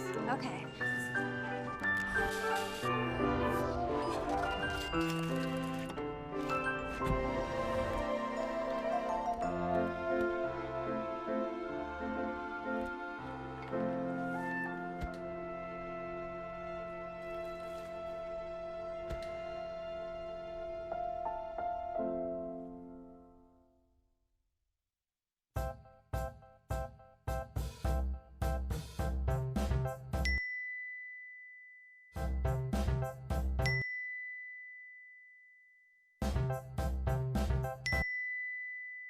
Planning the right amount of food is hard. The Guestimator makes it easy. Just tell it who's coming and what's for dinner. Then it tells you how much to make. And yes, it even plans for leftovers. Try it at SaveTheFood.com. Home fire drills give your family a plan of action. In a home fire, you may have less than 2 minutes to get out. So when you drill, show everyone 2 ways out of the house, pick a safe meeting spot, and get there in under 2 minutes. Then practice home fire drills at least twice a year. You can even make them fun. So everyone knows the sound and exactly what to do when they hear a smoke alarm. Go to ready.gov/fire drill and learn how to prepare your family for home fires. It's a beautiful day out here. Sunny today with light breezes, giving way to clouds in the afternoon. We could see some light precipitation to moderate precipitation later on, followed by powerful storm-like conditions. 90 miles per hour winds are expected. Authorities are asking everyone, stay indoors. Come on, that's it. Let's go.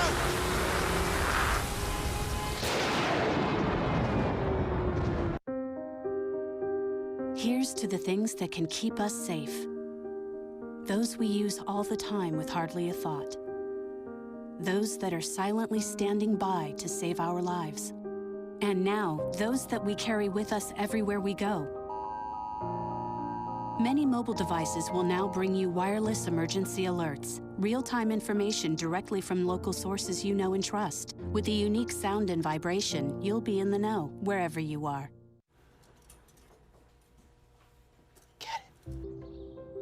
Get it.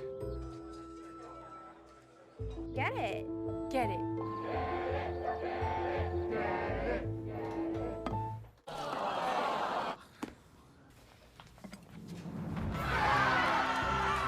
give your town a reason to celebrate.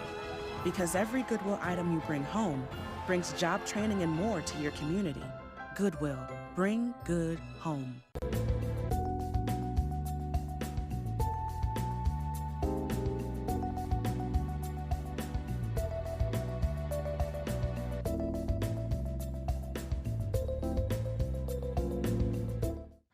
Yo, Scott. Hey. I'm heading out, man. You want to ride? No, I got my car, but I actually really need to go to the bathroom. Oh, you know what? I was just in there. The line is like 10 people long.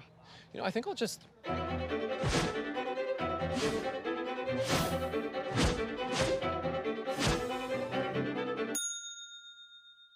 Dude, are you okay? You wouldn't believe what I was just thinking. I am definitely buzzed. Yeah. I think I will take this, and I will take that ride home. Smart man. Did you see how that dog was looking at me? Get it. Get it. Get it. Get it. Get it.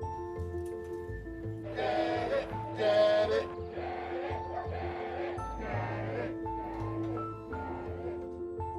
Is she gonna get it, Daddy?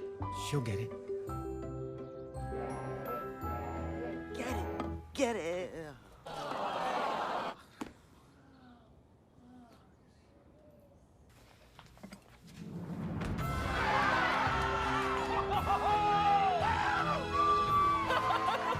When you bring home a Goodwill find, you give your whole town a reason to celebrate because you're also funding local job training and placement programs in tech, healthcare, and more. Goodwill. Bring good home. I know kids worry about a lot of things. Getting enough food to eat shouldn't be one of them. Through a nationwide network of food banks, Feeding America serves virtually every community in the United States. See how you can help your community. Visit feedingamerica.org. There are 16 million children struggling with hunger in America. This is a serious problem, but one we can solve. Visit feedingamerica.org to help. Together we can solve hunger. Together we're feeding America.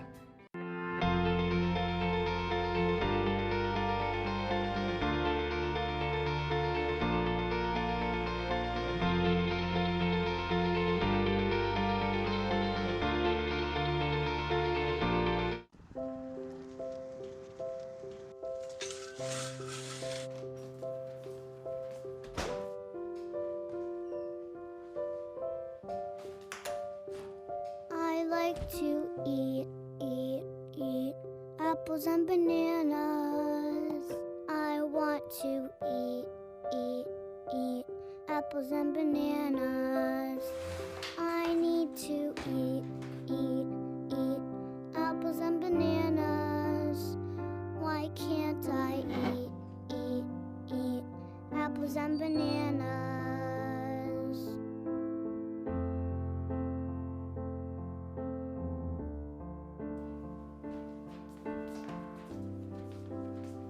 Support the Feeding America nationwide network of food banks to help provide meals to those in need. Join us at feedingamerica.org. There was an old woman who lived in a shoe. She had so many children, she didn't know what to do.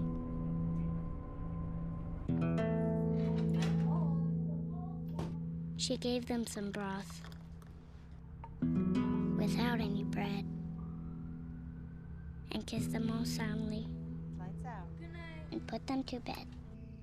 Hunger is a story we can end. End it at feedingamerica.org. Welcome back to Eagle Stadium, powered by Cullen Electric. That's Tofa Luani on a 5-yard touchdown run to get things going in the first quarter. Here's Luani again. Number 2 gets number 2. That one was a 5-yard run. The Panthers found the board with a 26-yard field goal by Lucas Swirk to make it 14-3. And then a big one here. Austin Harden to Cam Livingston, streaking down the right sideline, running away from his defender. That was a 66-yard passing catch.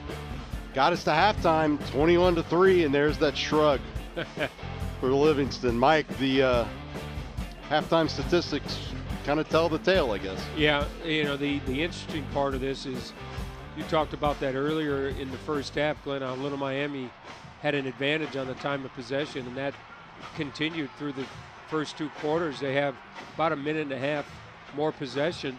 They've been outscored. They've been outgained 109 to 238 for the Eagles. Looking down here, they're 4 of 9. Little Miami's 4 of 9. Milford 2 of 5 on third down conversions. All the other statistics, as expected, favoring the Eagles. Little Miami's going to get back into this game, Glenn. They got to They got to flip this around. They're going to need some big strike plays to get to cut into this lead for Milford, because we've seen this movie before with the Eagles. Pound and ground, pound and ground. Right. Yeah, the interesting thing to me, Ashton Middlecamp, who we pointed out as one of our players of the game for the Panthers, just 28 net yards. His longest rush has been 10. And really both teams not running the football all that well, other than Luani, who has 28 yards and a pair of touchdowns. Yeah, Harden's 6 of 12, 154, and you get 66 of that came on that big play just almost toward the end of the second quarter. So, all sports, halftime adjustments. Let's see what Little Miami does. Excuse me, Glenn. I think Milford has found its answer. They're going to just, as I mentioned a few seconds ago, they've got those triple threat running backs. Assuming Luani's going to go back in on offense. If not, they got Kopp and Webster. They'll just use those 2 guys and sprinkle in some pass plays here. But the second half's got to be Little Miami turning up the heat and scoring some points. Max Crawford will get things underway for us here in the second half. Kickoff will roll into the end zone for a touchback. Jack Cooper was back there and wisely let it go, and we are underway here in quarter number 3. 21-3, the Eagles out in front. Panthers trying to find some offensive consistency to get things going here in the second half. Crowd still hanging in here, as you mentioned, just at the top of the broadcast, Glenn. Beautiful night for football. Flags still are not even moving, so very calm, beautiful October 1st night. So beautiful night for football. Maybe the last gasp of summer. Things starting to cool off next week, it looks like. Okay, here we go. Set to get underway. Man in motion across the formation. Harden is going to keep it himself. Has a nice hole up there between his left tackle and guard. Boy. We just talked about Harden out of my head. That was Aiden Jones, excuse me. So a gain of 6. Nice run. The design quarterback run. 2nd and 4. Panthers, of course, continue to spread it out. We've seen this out of Middlecamp a couple times where he'll shift to the other side. Shifted to the right, ran left, and it went nowhere fast. Nowhere fast is right. Number 45 on the tackle for the Eagles. That's Connor Sitton and Reisenberg calling his number quite a few times tonight. Reisenberg's had a game. Yeah, he has had a game. I mean, the Eagles' leading defenders came Zarowski out of this game for we didn't mention that at reasons. The top of the game, yeah. He's on the sideline, but not in uniform and playing, obviously. But the Eagle defense seems to have stepped up, and as we said, Reisenberg's had himself a nice game. Jones, all kinds of time. Now he's going to slide over to his right, has a receiver streaking down, has to come back for it. Big hit and jarred the ball loose. Boy, that was a lick. That ball hung up there forever, Glenn, didn't it? Yeah, it did. Here's a replay. You can see that ball really hung up and gave Stickle plenty of time to get over there. Or else that would have been a completed pass. Boy, and just look. Stickle put a lick there on Sizemore. Yeah. Also in the vicinity for the Eagles was number 3, Bryce Burleson. So 3 and out for Little Miami. Burleson had that big play against Turpin when we were here a few weeks ago. Yep. So Eagles will get the ball back, their first possession after a quick 3 and out. It's not what Little Miami needed. Nope. Struggling for answers. Low kick. It's going to be fielded cleanly at the 40-yard line. It's Luke Ray. Luke Ray, yeah. He lives dangerously. Well, maybe he's a junior, so we can't blame it on youthful inexperience or anything, right? How about just being enthusiastic? There you go. Fortunately, nothing negative has happened to him, but those kind of plays have the tendency of something bad going. Oh, Luani's back in. That's a good sign. Luani in the backfield. It's going to be a direct snap to him, it looks like. Harden, nope, it's going to go to Harden, but they're going to hand it right to Luani, who has room on the right side, making it look easy. First down and more, and he's bumped out of bounds inside the 35-yard line. Oh, he was able to turn that corner. Had that little burst of speed.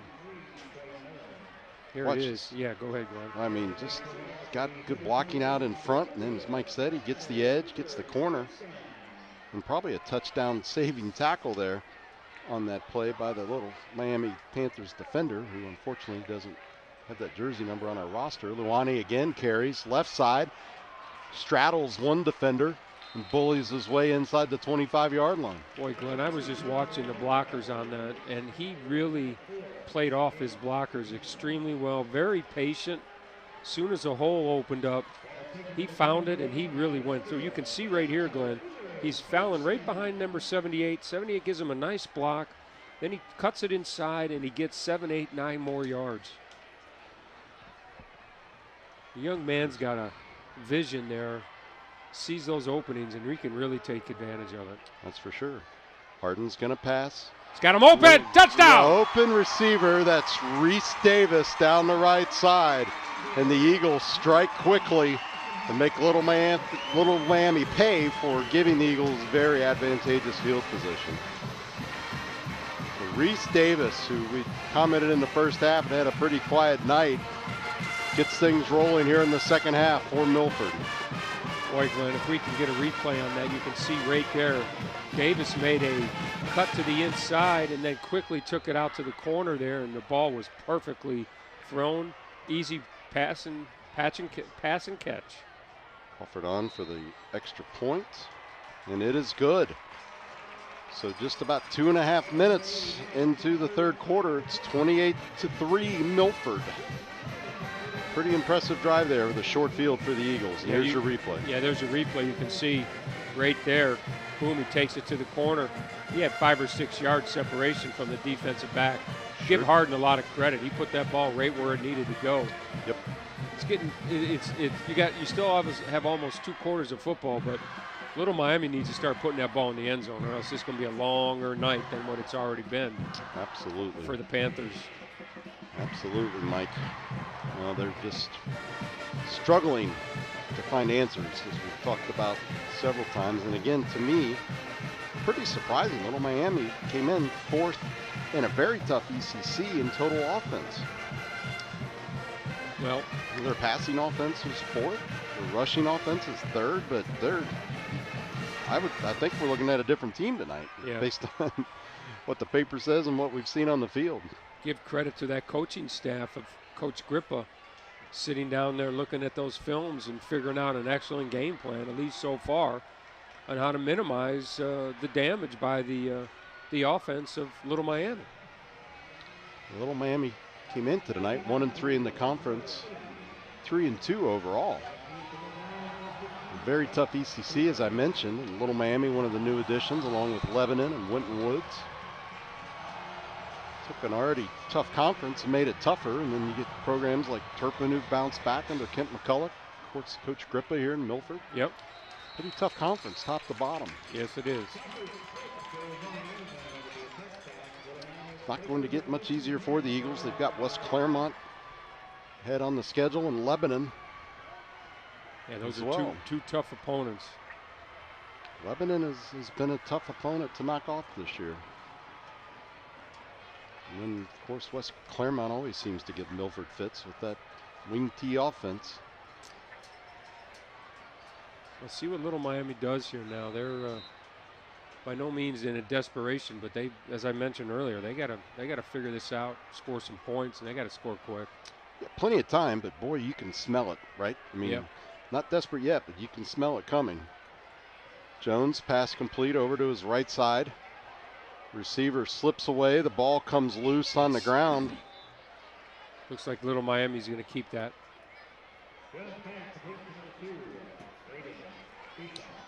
So Bischoff. We haven't called his name much tonight, Glenn. Took the words out of my mouth, Yeah, partner. yeah.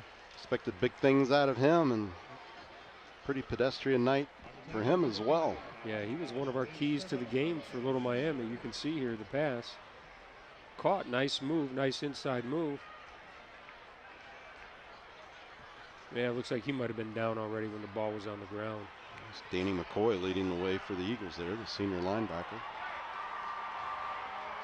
Quick pass over to the left side, contested. But boy, nice job of bringing that down was Ashton Oberding. Boy, Stickle was in great position. He just couldn't react fast enough. And then Oberding, he's a big kid, so he out-jumped Stickle, but Stickle was in great position. Oh man, he's got some beef up on that line, man. There's a penalty on the play. Oh, it looks like maybe it just dropped out of his pocket. It's a sideline warning on Milford. Was that what that was? Yeah. Okay. Yeah. Players getting a little excited over there and getting in the way of the chain gang and our side judge there. Yeah, you can. Or head linesman. Never keep those guys straight. Yeah, just the official. The official. That's kind of a catch-all. There you go. The official. Okay, 1st and 10. Panthers from their own 35. Man in motion. Jones fires across the middle. Complete. That's a big gainer. And there's the guy we talked about, Middlecamp. Getting it done through the air instead of on the ground this time. Nice pickup. Here's a play right there. Ball was put right where it needed to be. Couldn't quite get out of the grasp of number 5, Price.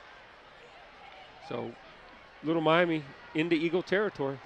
Panthers like to fake that jet sweep Yeah, a they lot. I'm going to be curious if they can actually make that play work when they call it up. A little bit of a low snap. Pressure. Jones recovers, pass down the middle and off the mark for his intended receiver, who was again Middlecamp. Yeah, I think that pressure on Reisenberg forced Jones to throw that ball just a little prematurely, because it looked like his receiver had a step on the defensive back. Yeah, Middlecamp never had a chance. So 2nd and 10 into Eagle territory at the 39-yard line.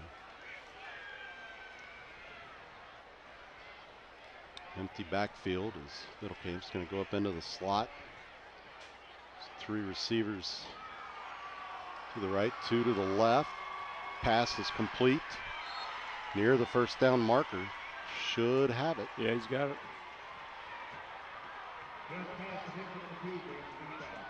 Again, quick, 1-step drop. Pass over to Bischoff. He does the rest, gets enough of that 1st down. It's a nice drive so far by Little Miami. It really is. And I've been saying all night they didn't have rhythm. They're finding some here on this possession, and now they're knocking deeply into Eagles territory. Jones all kinds of time, slides away to his right, pass is complete, but nope, incomplete. Ball squirted loose there at the end. He was trying to find Bischoff again. Again, great coverage downfield by the Eagles defensive backs. Jones had nowhere to go. He eventually had to settle for his outlet receiver over there, and that ball was just thrown a little bit low for Bischoff. It's going to be 2nd and 10. We've seen Little Miami come down here before, Glenn, and stalled out and had to settle for that 1 field goal. So Eagles have shown the ability to crack down and keep them out of the end zone. Let's see if that can happen again here. Eagles rush forward. Jones steps up, lets it go. Intercepted. No, nearly intercepted. Goodness gracious. Wow. Ian Worthington. He was Second time we've called his name tonight. Go ahead. He was right there, Glenn. That's an ill-advised pass. Yeah, Jones has done that a couple times tonight. That would have taken a Herculean effort Jones by Middlecamp to catch that. What's that? Jones is a senior and really made a couple of questionable decisions tonight when under pressure. Clock stopped at 7:16 after the incompletion. Another empty backfield. Same formation a few plays earlier. This could be that over the middle, Glenn, just right there. Oh, he had him right there, 32. Steps up. Complete to the 15. Sizemore again. Nice play. Nice patience by Jones. Boy, he fired that in there. Had a little narrow window. You know, I will say this about Jones, even though he's made some reckless passes, it's probably too harsh of a term, but he does do a good job of sensing the pressure coming at him. Yeah. Yeah, that particular play, he stepped up into the pocket and delivered the ball. Another empty backfield, 2 to the left, 3 to the right. Design run for Jones. He's going to get up to the 10-yard line. They need to get to the 6 for a first down, it looks like. So 2nd and medium here. Clock continuing to run. Call it 2nd and 5, but it could end up being 6. It's 5 officially on the scoreboard. Panthers huddle up.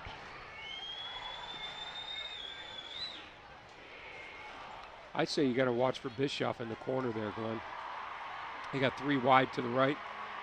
Man in motion. They're going to load that right side. They finally hand it off. They ran it so many times. Yeah. With the fake. We've seen that play from them quite a few times so far tonight. It's Grant Maupin. That worked enough to get a first down. So 1st and goal inside the 5.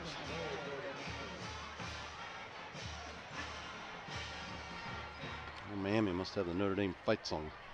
Reserve fight song. Might hope I don't hear that too much tomorrow up in South Bend. I was going to say, he'll be up for the UC Notre Dame game. Yeah. A little bit of a run there. And took a while to bring him down. It'll get forward progress up to the 3. And once again, that was Luke Sizemore. You know, that UC game tomorrow is going to be a real test for Luke Fickell and the Bearcats. I agree. I heard one of the here's a replay here. Sizemore just stumbled there. Saw an opening over there. All right, empty backfield again, which has been the norm on this drive, and it's worked. Corner deflected away. Trying to find Sizemore, but Jacob Smith there to tip that one away. 2nd or 3rd time we've called his name tonight, having himself a game. There's a replay. Good position by the defensive back. Knocked it away. You know, Glenn, back to that UC game. Chris Russo on Mad Dog Sports on XM Radio made the comment today that he thinks if UC wins that game, runs the table, it'd be hard to keep him out of the playoffs. I don't know. Yeah, I don't know how you could keep him out other than good old-fashioned collusion. Yeah. I mean that would be pretty amazing actually if that happened. Well, I think if that were to happen, they find a way to keep the Bearcats out. Probably and there's so. going to be a lot of people clamoring for some big-time changes. Jones under pressure, and he's going to be brought down out at the 13-yard line. Great pressure by the Eagles' defensive line. Puts Jones on the turf. Just as I had said, Jones had pretty good vision of the pressure coming at him, or a feel for the pressure coming at him, and that one got to him before he could feel it. So yeah, that was 43 Matthew Winder on that tackle. It's 4th and long, or 4th and goal from about, what's that, the 13, Glenn, or so? No. Field goal. Yep. Really? Yep. It's Swerk. Sorry if I mispronounced his name all night. He's out there. Holder's going to be at the 20. So almost 30 on the dot from where the ball is held. It's good. Plenty of leg. Wow. It's good. So 28-6 with 4:10 remaining in the 3rd quarter. Boy, a really promising little Miami drive just sputtered when the Milford defense got to Jones. They have to settle for 3. That was deja vu all over again, right? Yeah. Got down there in the 2nd quarter, had to settle for a field goal. I'm surprised they went for a field goal. I mean, you see, Milford will settle for field goals all day long down there. Right. And now we have 16 minutes of game clock left.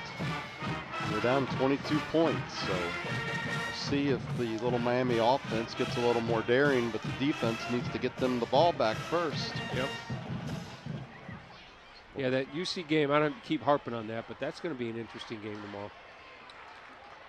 Yeah, you know, Notre Dame, you just don't know which team will show up. The one that struggled against Toledo or the one that pretty much buried Wisconsin in the fourth quarter last week. Yeah. I mean, that game was close to the fourth quarter. Yeah. But a lot of energy and excitement down at Nippert Stadium, the 2 games I've been to this year. The student section is packed, would be an understatement. And tailgates have been fun. The crowds have been fun. The weather was fantastic. Yeah. So chance of rain tomorrow, starting right around game time. Scattered thunderstorms up there. See what role that plays. Kick's going to dribble down inside the 10. Be picked up and advanced out to the 35-yard line. So nice recovery for the Eagles there. Taj Price. You have your poncho packed? I have my Columbia rain jacket. How about that? Well, if it rains, the only nice thing about that, it'll be warm rain. Yeah. Right? Yeah. It's supposed to be in the high 70s. Yeah. Up in South Bend tomorrow. I'll tell you though, I'm getting old. I don't want to sit out in the rain and cold to watch football. Yeah, I don't blame you. When I was 22, I didn't care. That lazy boy's awfully comfortable when you're sitting inside. Yeah, man. All right. Milford back on offense. I believe that's Webster. He's going to get the ball out to the 44, Milford's own 44, and keep that clock a-running. Absolutely. Expect to see more of that same type of play until Little Miami demonstrates that they can stop them. Jumbo package. Webster up the middle. Big run. First down and more as he crosses into Panther territory and be marked down the 49-yard line. Nice run there by Webster. Really good job by that jumbo package for the Milford Eagles, excuse me. Well, those guys in the trenches don't get enough credit, do they? Yep. We never call their name, but boy, they're in there, open up some big holes for the running backs. There's another big one by Webster. Yep, same formation that time. He had one receiver either way, and then a bunch of beef up front for the Eagles. Webster lost his shoe there. He's able to squirm it back on. This is a good way to describe it. Tom Grippa and his coaching staff at Scrippa there in the black hat. Boy, he has really brought credibility to this team. Yep. Webster spinning away from traffic. Little Miami's having a hard time bringing him down, and now he'll get up to the 39. First down. So that was a gain of 10, and fresh set of downs, as Mike indicated. Yeah. Watch him here. It's not happening there, so he's going to spin and go back the other way. Not going to get him with an ankle tackle. Takes 2 or 3 guys to bring him down. Yeah, he's too powerful of a runner that arm tackles are not going to work. He's just going to shrug those off, which he just did on that play. So Webster listed at 5'10", 225, and he's another haul to bring down. Jet sweep here. Yep. You were on it. That's Luke Ray. Well, he's fast. He is. And he's 5'9", 170 junior. Boy, he tell you what, he's quick. And again, I don't think he had shown up in the offensive statistics until last week against Winton Woods. Oh, okay. At least passing wise for sure. Now rushing, I'm not sure. But the junior, 5'9", 170. 5 catches coming into tonight. It's a holding penalty. Webster not happy. He knows it.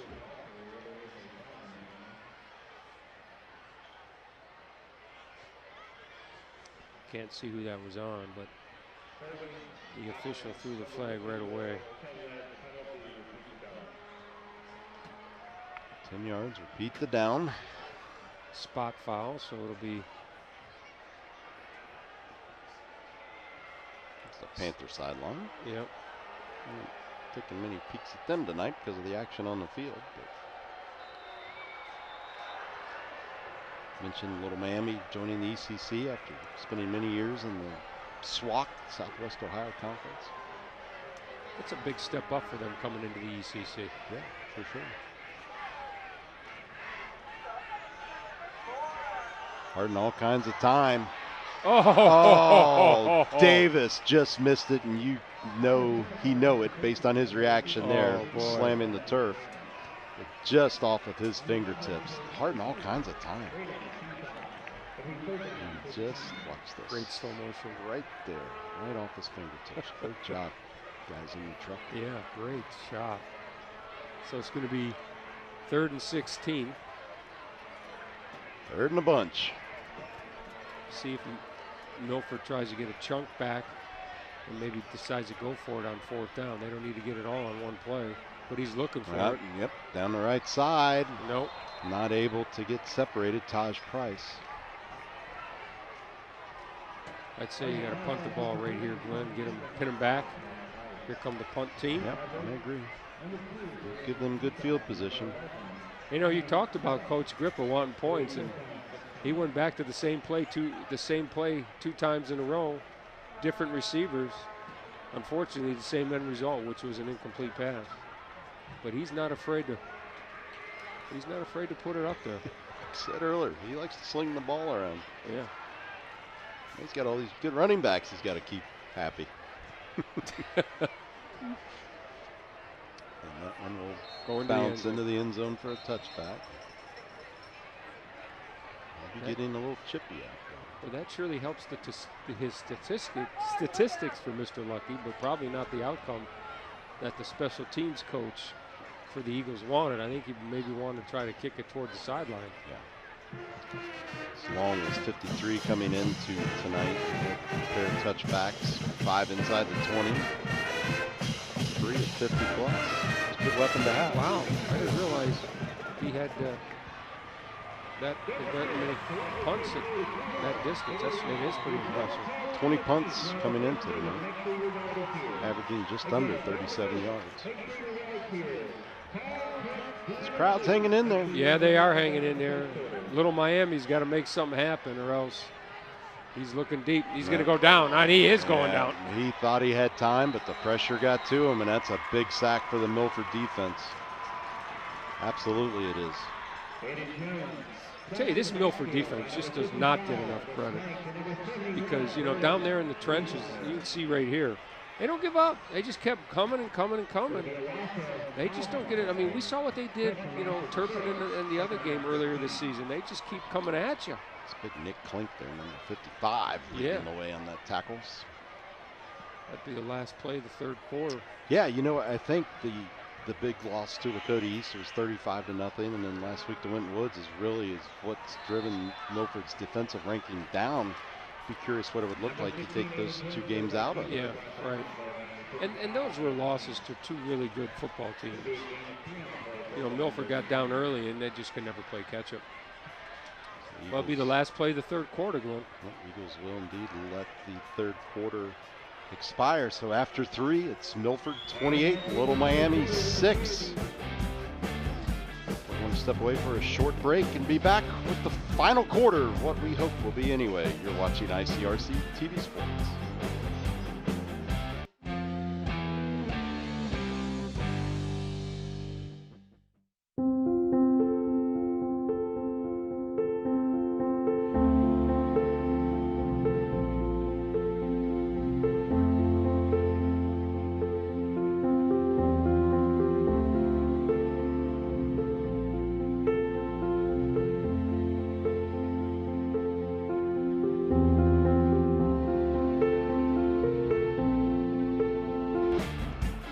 Welcome back to Eagle Stadium, powered by Cullen Electric. There you see the Eagle van and the flock sitting dutifully in front. It's their Eagles are out in front, 28-6. That's a happy crowd out there, Glenn. Well, you know, my kids have been out of school for 5 years now, I guess, but we're going on 5 years. We were here when the stadium was deserted after halftime. As a reminder, our volunteers, we need you. You want to come out and hang out on the press box? Or how about sit next to Mike in the booth here? Oh, no, Glenn. And announce. Or maybe join Dean and our guys down in the truck to make it all happen. Or run an end zone cam or a sideline cam. One of the best in the business right there. There you go. But anyway, we need you. Please reach out to us at ICRC-TV. There's a peek inside the production truck over here next to the Eagle stands. Check us out at ICRC-TV.com, and another Eagle sack. Boy, wow. Little Miami not stuck in the mud. They're squarely in reverse, but there's a penalty flag down back. Or is that the marker from the umpire? I think that's the marker, Okay. Sorry. So it's 4th and a whole bunch, and they're all the way back about their own 3-yard line. Really wish they changed the color of that. What, the mark? Yeah, it does look like a penalty It does look like a penalty flag. So the Eagles are going to get the ball on downs in excellent field position. That punter better don't have his foot on that end line back there. Yep. That would just add insult to injury for the Little Miami.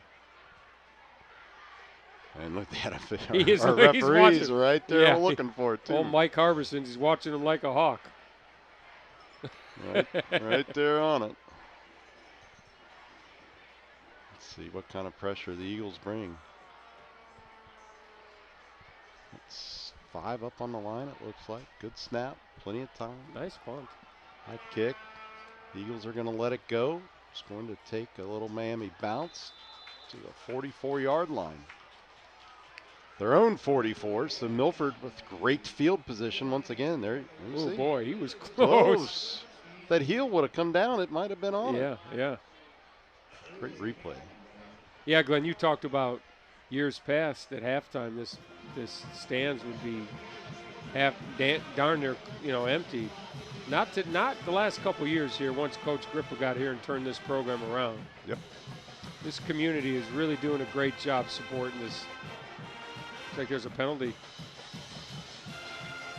Doing a great job supporting the team and the community. And we had homecoming, as you mentioned earlier, and really nice parade and well attended, and fans all lining up the street, and just fun. You had a front row seat for that parade, didn't you? Yeah, the kind of seat I didn't really want, but I was trying to get here to be with you and Dean and the rest of the guys. Sorry. I just turned my car off and listened to the radio. There you go. At that point in time, what else can I do? Yeah. It's great to see the community and all the kids out there chasing the candy that was being thrown to them. Yeah. I mean, when I was in high school, back when Forest Park High School still existed in the late 80s, we had really good football teams, and that made it fun to go to games. Yeah. It's not fun to go to games when your team's not doing well, but it is amazing the difference a coach can make in a program. I mean, look at Tom Bolden going from Coleraine over to Lakota West now, and they're just going to be a perennial power over there. It is. So some guys have that touch, and there's the getting chippy we talked about a couple minutes ago. This is Webster. He's a little gimpy there. Yep, he's going to go down, and they're going to bring the trainer out. Let's hope that's just a cramp and not a... So how about if you're Little Miami, right? Webster goes down, and who's his replacement? Luani. Yeah. Well, you got Luani, and you got Sawyer Kopp, and a bunch of other guys that are capable of running the football. We've seen this before, haven't we, Glenn? Yeah. It looks to be just a cramp, not a twisted ankle or anything. Let's see. So maybe I'm wrong. Watch the right foot, I'm being told, from the truck. Oh yeah, looks like he might have stepped on somebody's ankle. He's running off gingerly. I got a funny feeling he'll be back. Yeah.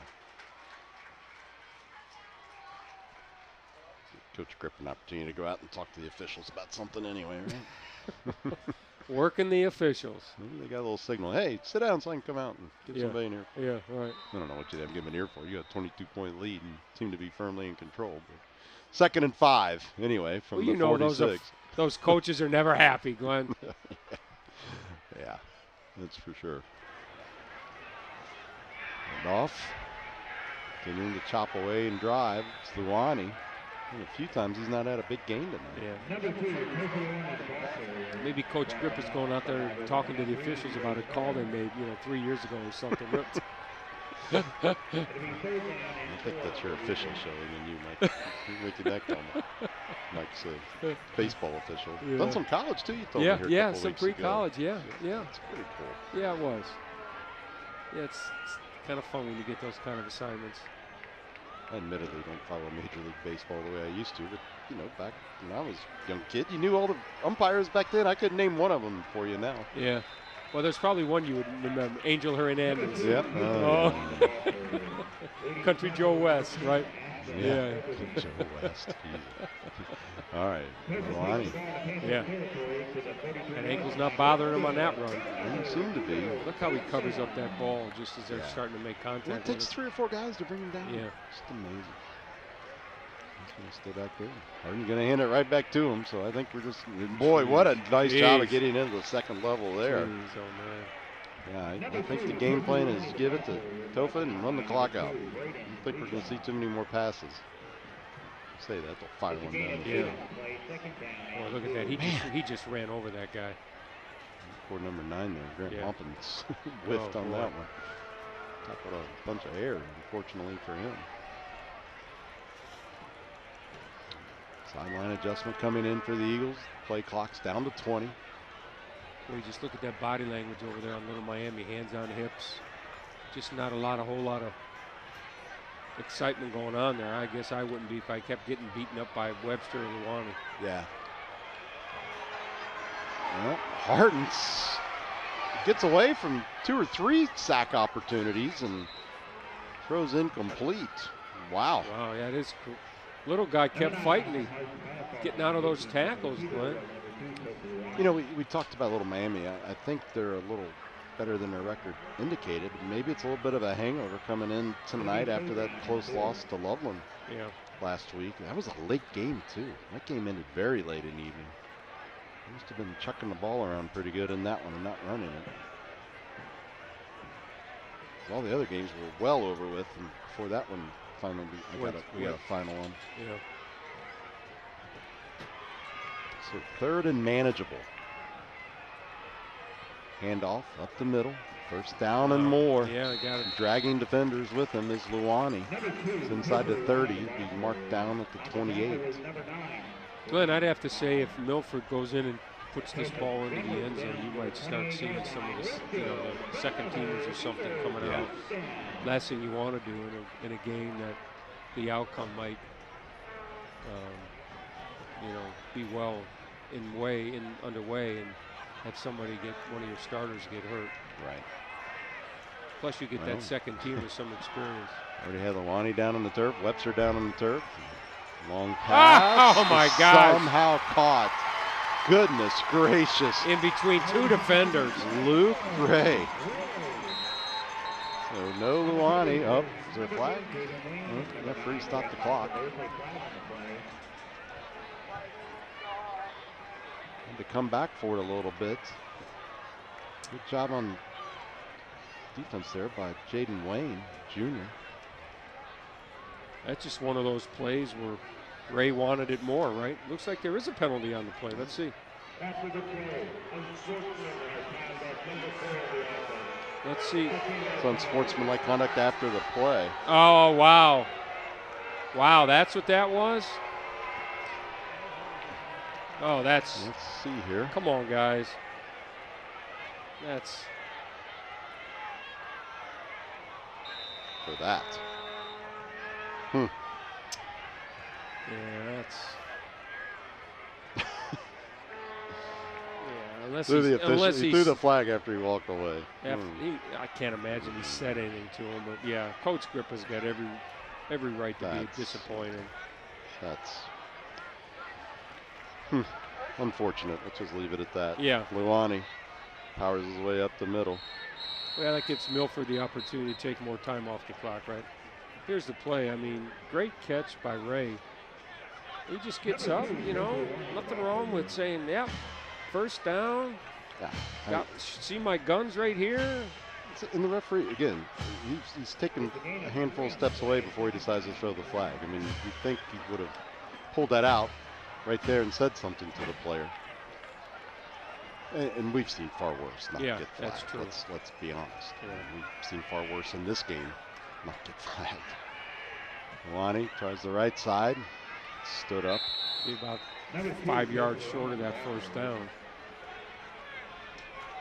Yeah, we talked about Livingston shrug, Yeah, right. Yeah. I don't think that's taunting or unsportsmanlike. That's just me. Well, sports today, there's obviously the celebration, as long as it's not excessive, is in every sport. I don't care what it is. And some of it's pretty funny, actually, to see it. Yeah, well, you know, I kind of take that approach of you know it when you see it, Yeah. right? You Yeah, know, if right, it's, if right. it's over the top Yeah, if you're or not. over somebody pointing down at him, I'm gonna. That's uncalled for. Yeah, I would agree with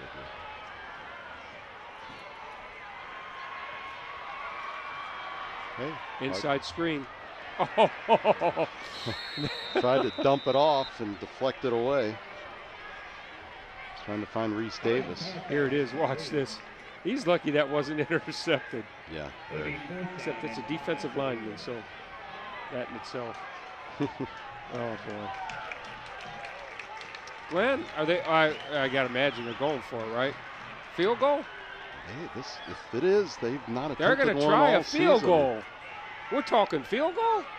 This is Max Crawford, and this will be his first field goal attempt on the season. No, see, they don't even know field goal formation. You got guys running onto the field late. He's not showing up on the roster, so we won't embarrass him. Uh-oh. Kick is up. Uh-oh. It's and good. So Max Crawford now 1 for 1. He's like, can I get that ball? No, that's great. That's good to see. Here it is. Well, put some things on film for Lebanon and West Claremont. Knowing that, yeah, we do have somebody that can kick a field goal. Yeah, plenty of distance there. And I'll be honest with you, I've not looked at playoff projections to know if Milford's even in the hunt at this point. But as I said, for Lebanon and West Claremont, got another weapon. Yep. And with that, bleacher chairs are starting to get folded up. And yeah, they are. People are wanting to beat traffic. Get some of the young ones home, get them to bed so mom and dad can have the rest of their evening, huh? There you go. Remember those days. Yeah. For me, it was a lot longer for me, long ago for me than it was for you. Now with my grandson, and I know you have grandkids as well, we'll be over there seeing them tomorrow. We're actually going over there to watch the football game. There you go. And I got some, have you had wings from Midwest Barbecue? Yes. Fantastic. They are fantastic. There you go. I got my first wings a couple weeks ago. I ordered me 42 for tomorrow's game. Yeah, and I don't know which one I like better, the G-Funk or the Grippos. Oh, They're man. both equally amazing. Man. You get them on a sponsorship thing up here and get some of that up in Oh, the press man. box, right? Well, you know, those guys, you catch them, if you don't get in there sometimes early enough, they're out of Oh, food. yeah. They cook as long, they'll serve you as long as they got food in there. Right. Hey, you know those guys. There you go. Typical perch up here. Far left end, the press box. At least left end for us. Nice high kickoff. Be fielded at the 5. Nice return so far out to the 20. So what's your favorite flavors there? Well, they have the G-Funk and then they have the Grippos Barbecue. I've never had the Grippos barbecue. They're fantastic. Seriously? Yes. If you like Grippos chips, they're fantastic. Really? Grippos barbecue chips, yeah. No kidding. Yep. Man. Hope I'm not getting my places confused. No, you're pretty sure. The one over off of Ward's Corner Road. Yeah. But I'm pretty sure it's them that has that flavor. I might have to change my order because I do like Grippos barbecue chips. Really? Yeah, that place is fantastic. Yeah. We'll just leave it at that. Fantastic. Hand off left side. Being forced out of bounds. Glenn, I'm going to write that down. Middle camp. Take a look at all of our production crew. Our executive producer, Jason Dudley. Dean Lowry calling the shots in the truck.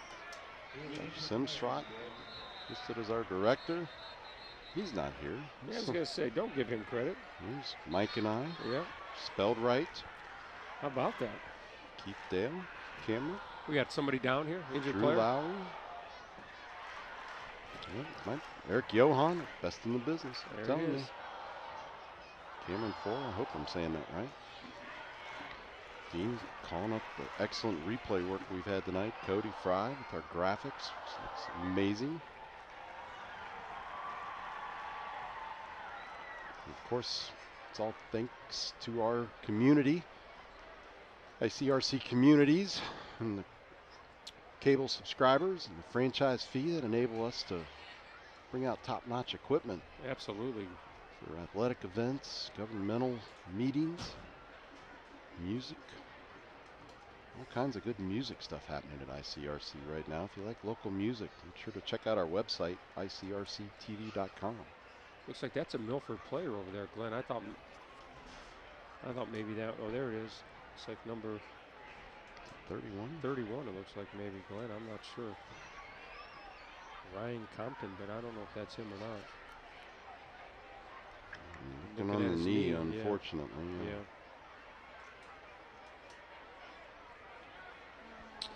Yeah, and as I said, check out our website tonight. We have Harrison at Mount Healthy, I believe, was our other broadcast tonight. SWAC matchup. Coach Grip is walking over to check on his player.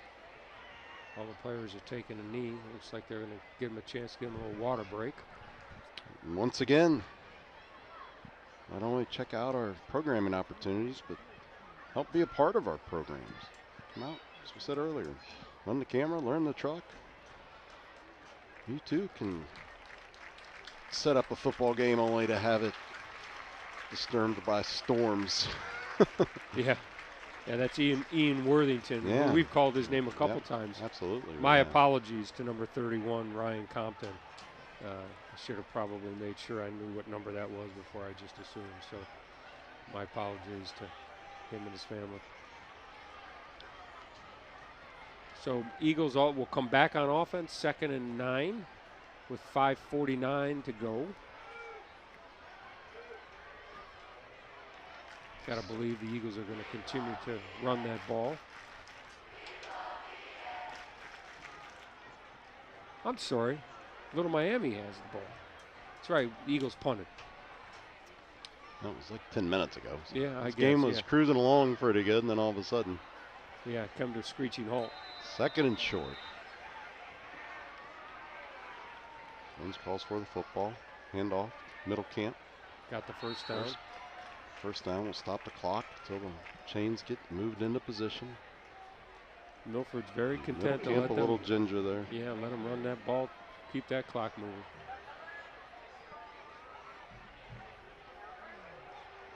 Look there at the Milford sideline. Across the way to the official press box and the visitor stands. Starting to smell that smoke. Can you smell that, Glenn? Sure can. Somebody's got a campfire here somewhere close. Somebody left here a couple of minutes ago. Mom got it fired up. Middle camp moves the pack forward across the 35 to the 36. Smells of fall. Smells Nothing of fall. like it. Yep. The thing I don't like about fall is what comes after it. Unfortunately, that is true. We get a steady dose of that in these parts. Yeah. Well, you're from Northeast Ohio. You know what real winter's like, right? Yeah, but it's been 30-some years since I've been out there. You don't ever forget those, but I don't miss them. I went to school in Northwest Ohio, and I'd never seen snow plowed in the middle of the road like that, or you couldn't see across the street. That's right. You're Bowling Green, right? Yeah, PG, Yeah, you know where that's like. I thought those Falcons upsetting Minnesota last week. How about that? Yeah. Shocked. You know, as Big Ten take those what they consider easy games, and every once in a while they get upset. Well, Ohio State, you know, had their hands full with Tulsa. Yeah. We know from being a Bearcats opponent, they've been a handful the last couple of years. Yeah. I think we might have seen the last of Kerry Combs on the sidelines. Unfortunate. There's a lot more to that story. I mean, he's running defense. Ryan Day once ran. Oh, nice catch. Wow, way to pull that in. Braden Bischoff, one of our players to watch. And contested pass there, and he managed to hang on. Nice pass. Best pass he's thrown tonight. I really like those little Miami helmets too, by the way. Those are cool. Yeah, Those are cool cool. design, and you put the stickers on them. Got the big paw on the side. You got your numbers on the other side. Good look. Those are sharp. These jerseys are kind of different too, with the stripes not being horizontal, kind of diagonal. Not kind of, they are diagonal. Yeah. Good looking stuff there. Middlecamp bullies his way up inside the 30. Yeah, back to Kerry Combs. Yeah, I think Ryan Day had to do something. He had to shake it. He had to shake up that staff and silence the critics, the national critics. Yeah. It's you know, Ohio State's very young team this year. Yeah, but didn't change the expectations. Nope. There's that jet sweep again to Jones. Oh, they were all over him. Yep. Well, that's the problem when you give them that look in the fake so many times. You're going to come back to it and remember it. There's a replay. They ran into 4 or 5 of the Eagles. Nowhere to go other than down onto the turf. Coming up on 2.5 minutes to go in the game. Eagles with a comfortable 25-point lead. It's been a pretty dominating performance. Yes, it has, Glenn. For them defensively, especially. You know, you talk about since the opening kickoff, and in this case, it was the opening kickoff.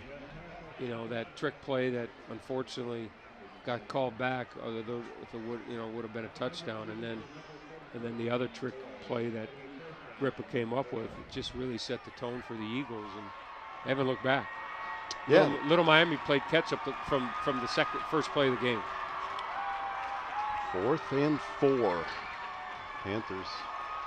Well, what the heck? See if we can't put some things on film to give our next couple of opponents something to think about. Here they come. Here come a blitz.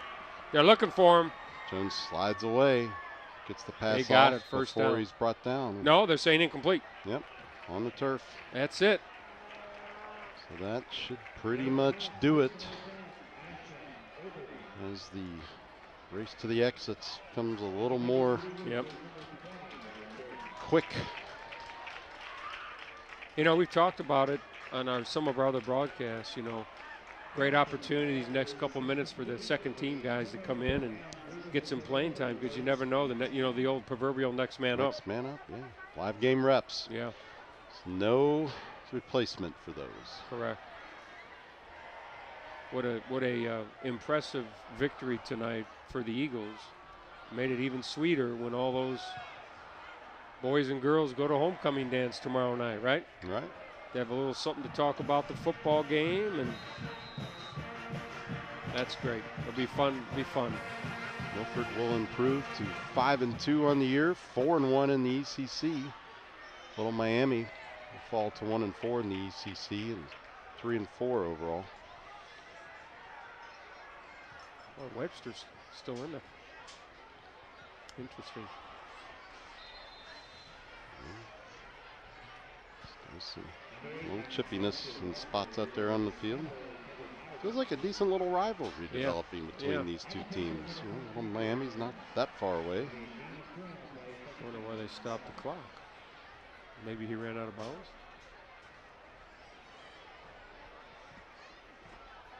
I think the ECC may need to get together and rethink their name, though, with Lebanon and Little Miami and Winton Woods. Those are all kind of north. Yeah. Winton Woods isn't really east. You make an argument that Lebanon and Little Miami are sort of east. Glenn, you're stretching it a little bit. Yeah. Well, to me, anything east of 75 is the east side of town when you grow up riding. Well, the clock's winding down. The last under 2 minutes to go into the game. Another great game planning for the Coach Grippa and his staff. They have truly dominated. I know we looked at the statistics from the third quarter.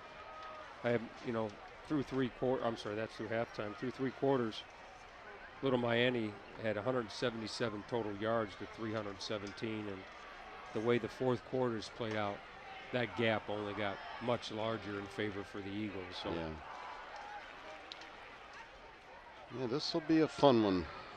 That's for sure. For the Eagles to think about for a long time. Yeah. Pretty impressive performance all across the board, that's for sure. Yeah, tape session tomorrow will be a fun time. They always are. Yeah. So it's going to be 4th and about 4 yards. It's like Milford will punt it away. It'll be about 20 seconds left in the go, or 25 seconds to go in the game. Once the punt gets away, assuming maybe they'll take a delay a game. Glenn, another good performance here by the Eagles. I know it sounded kind of like a broken record the last couple times we've been here. They played very, very well. So it's been the friendly confines here at Eagle Stadium for sure from Milford. Save the Lakota East game. But yeah, pretty fun game here tonight, and it's been a pretty fun season for the Eagles, that's for sure. And it's been our pleasure to be here and guide you along through this one. Yeah. It's always a lot more fun to call a win and for one of our community schools. And again, thanks to everybody, the whole staff and crew, and their work's not over because they got to tear this place down. The one thing good about that, Glenn, is they don't have to worry about traffic. Yeah. they get us out of their hair. Yeah, right. Right. You guys just go. We got this. Yeah, get out of here. Don't touch our stuff. One more handoff. That's the last play of the game. Yeah. And that will do it as the final 10 seconds will run off your final score. Milford 31, Little Miami 6. As we've just described here over the last couple minutes, a very dominating performance by the Milford Eagles, and it's always good to get that dub on homecoming. Well, Glenn, you and your son have a great time up in South Bend tomorrow, and most importantly, be careful. Yeah, appreciate that. For Jason Dudley, our executive producer, our producer and director, Dean Lowry, and all the rest of our crew, of course, my partner, Mike Lorienti, we appreciate you tuning in to tonight's broadcast.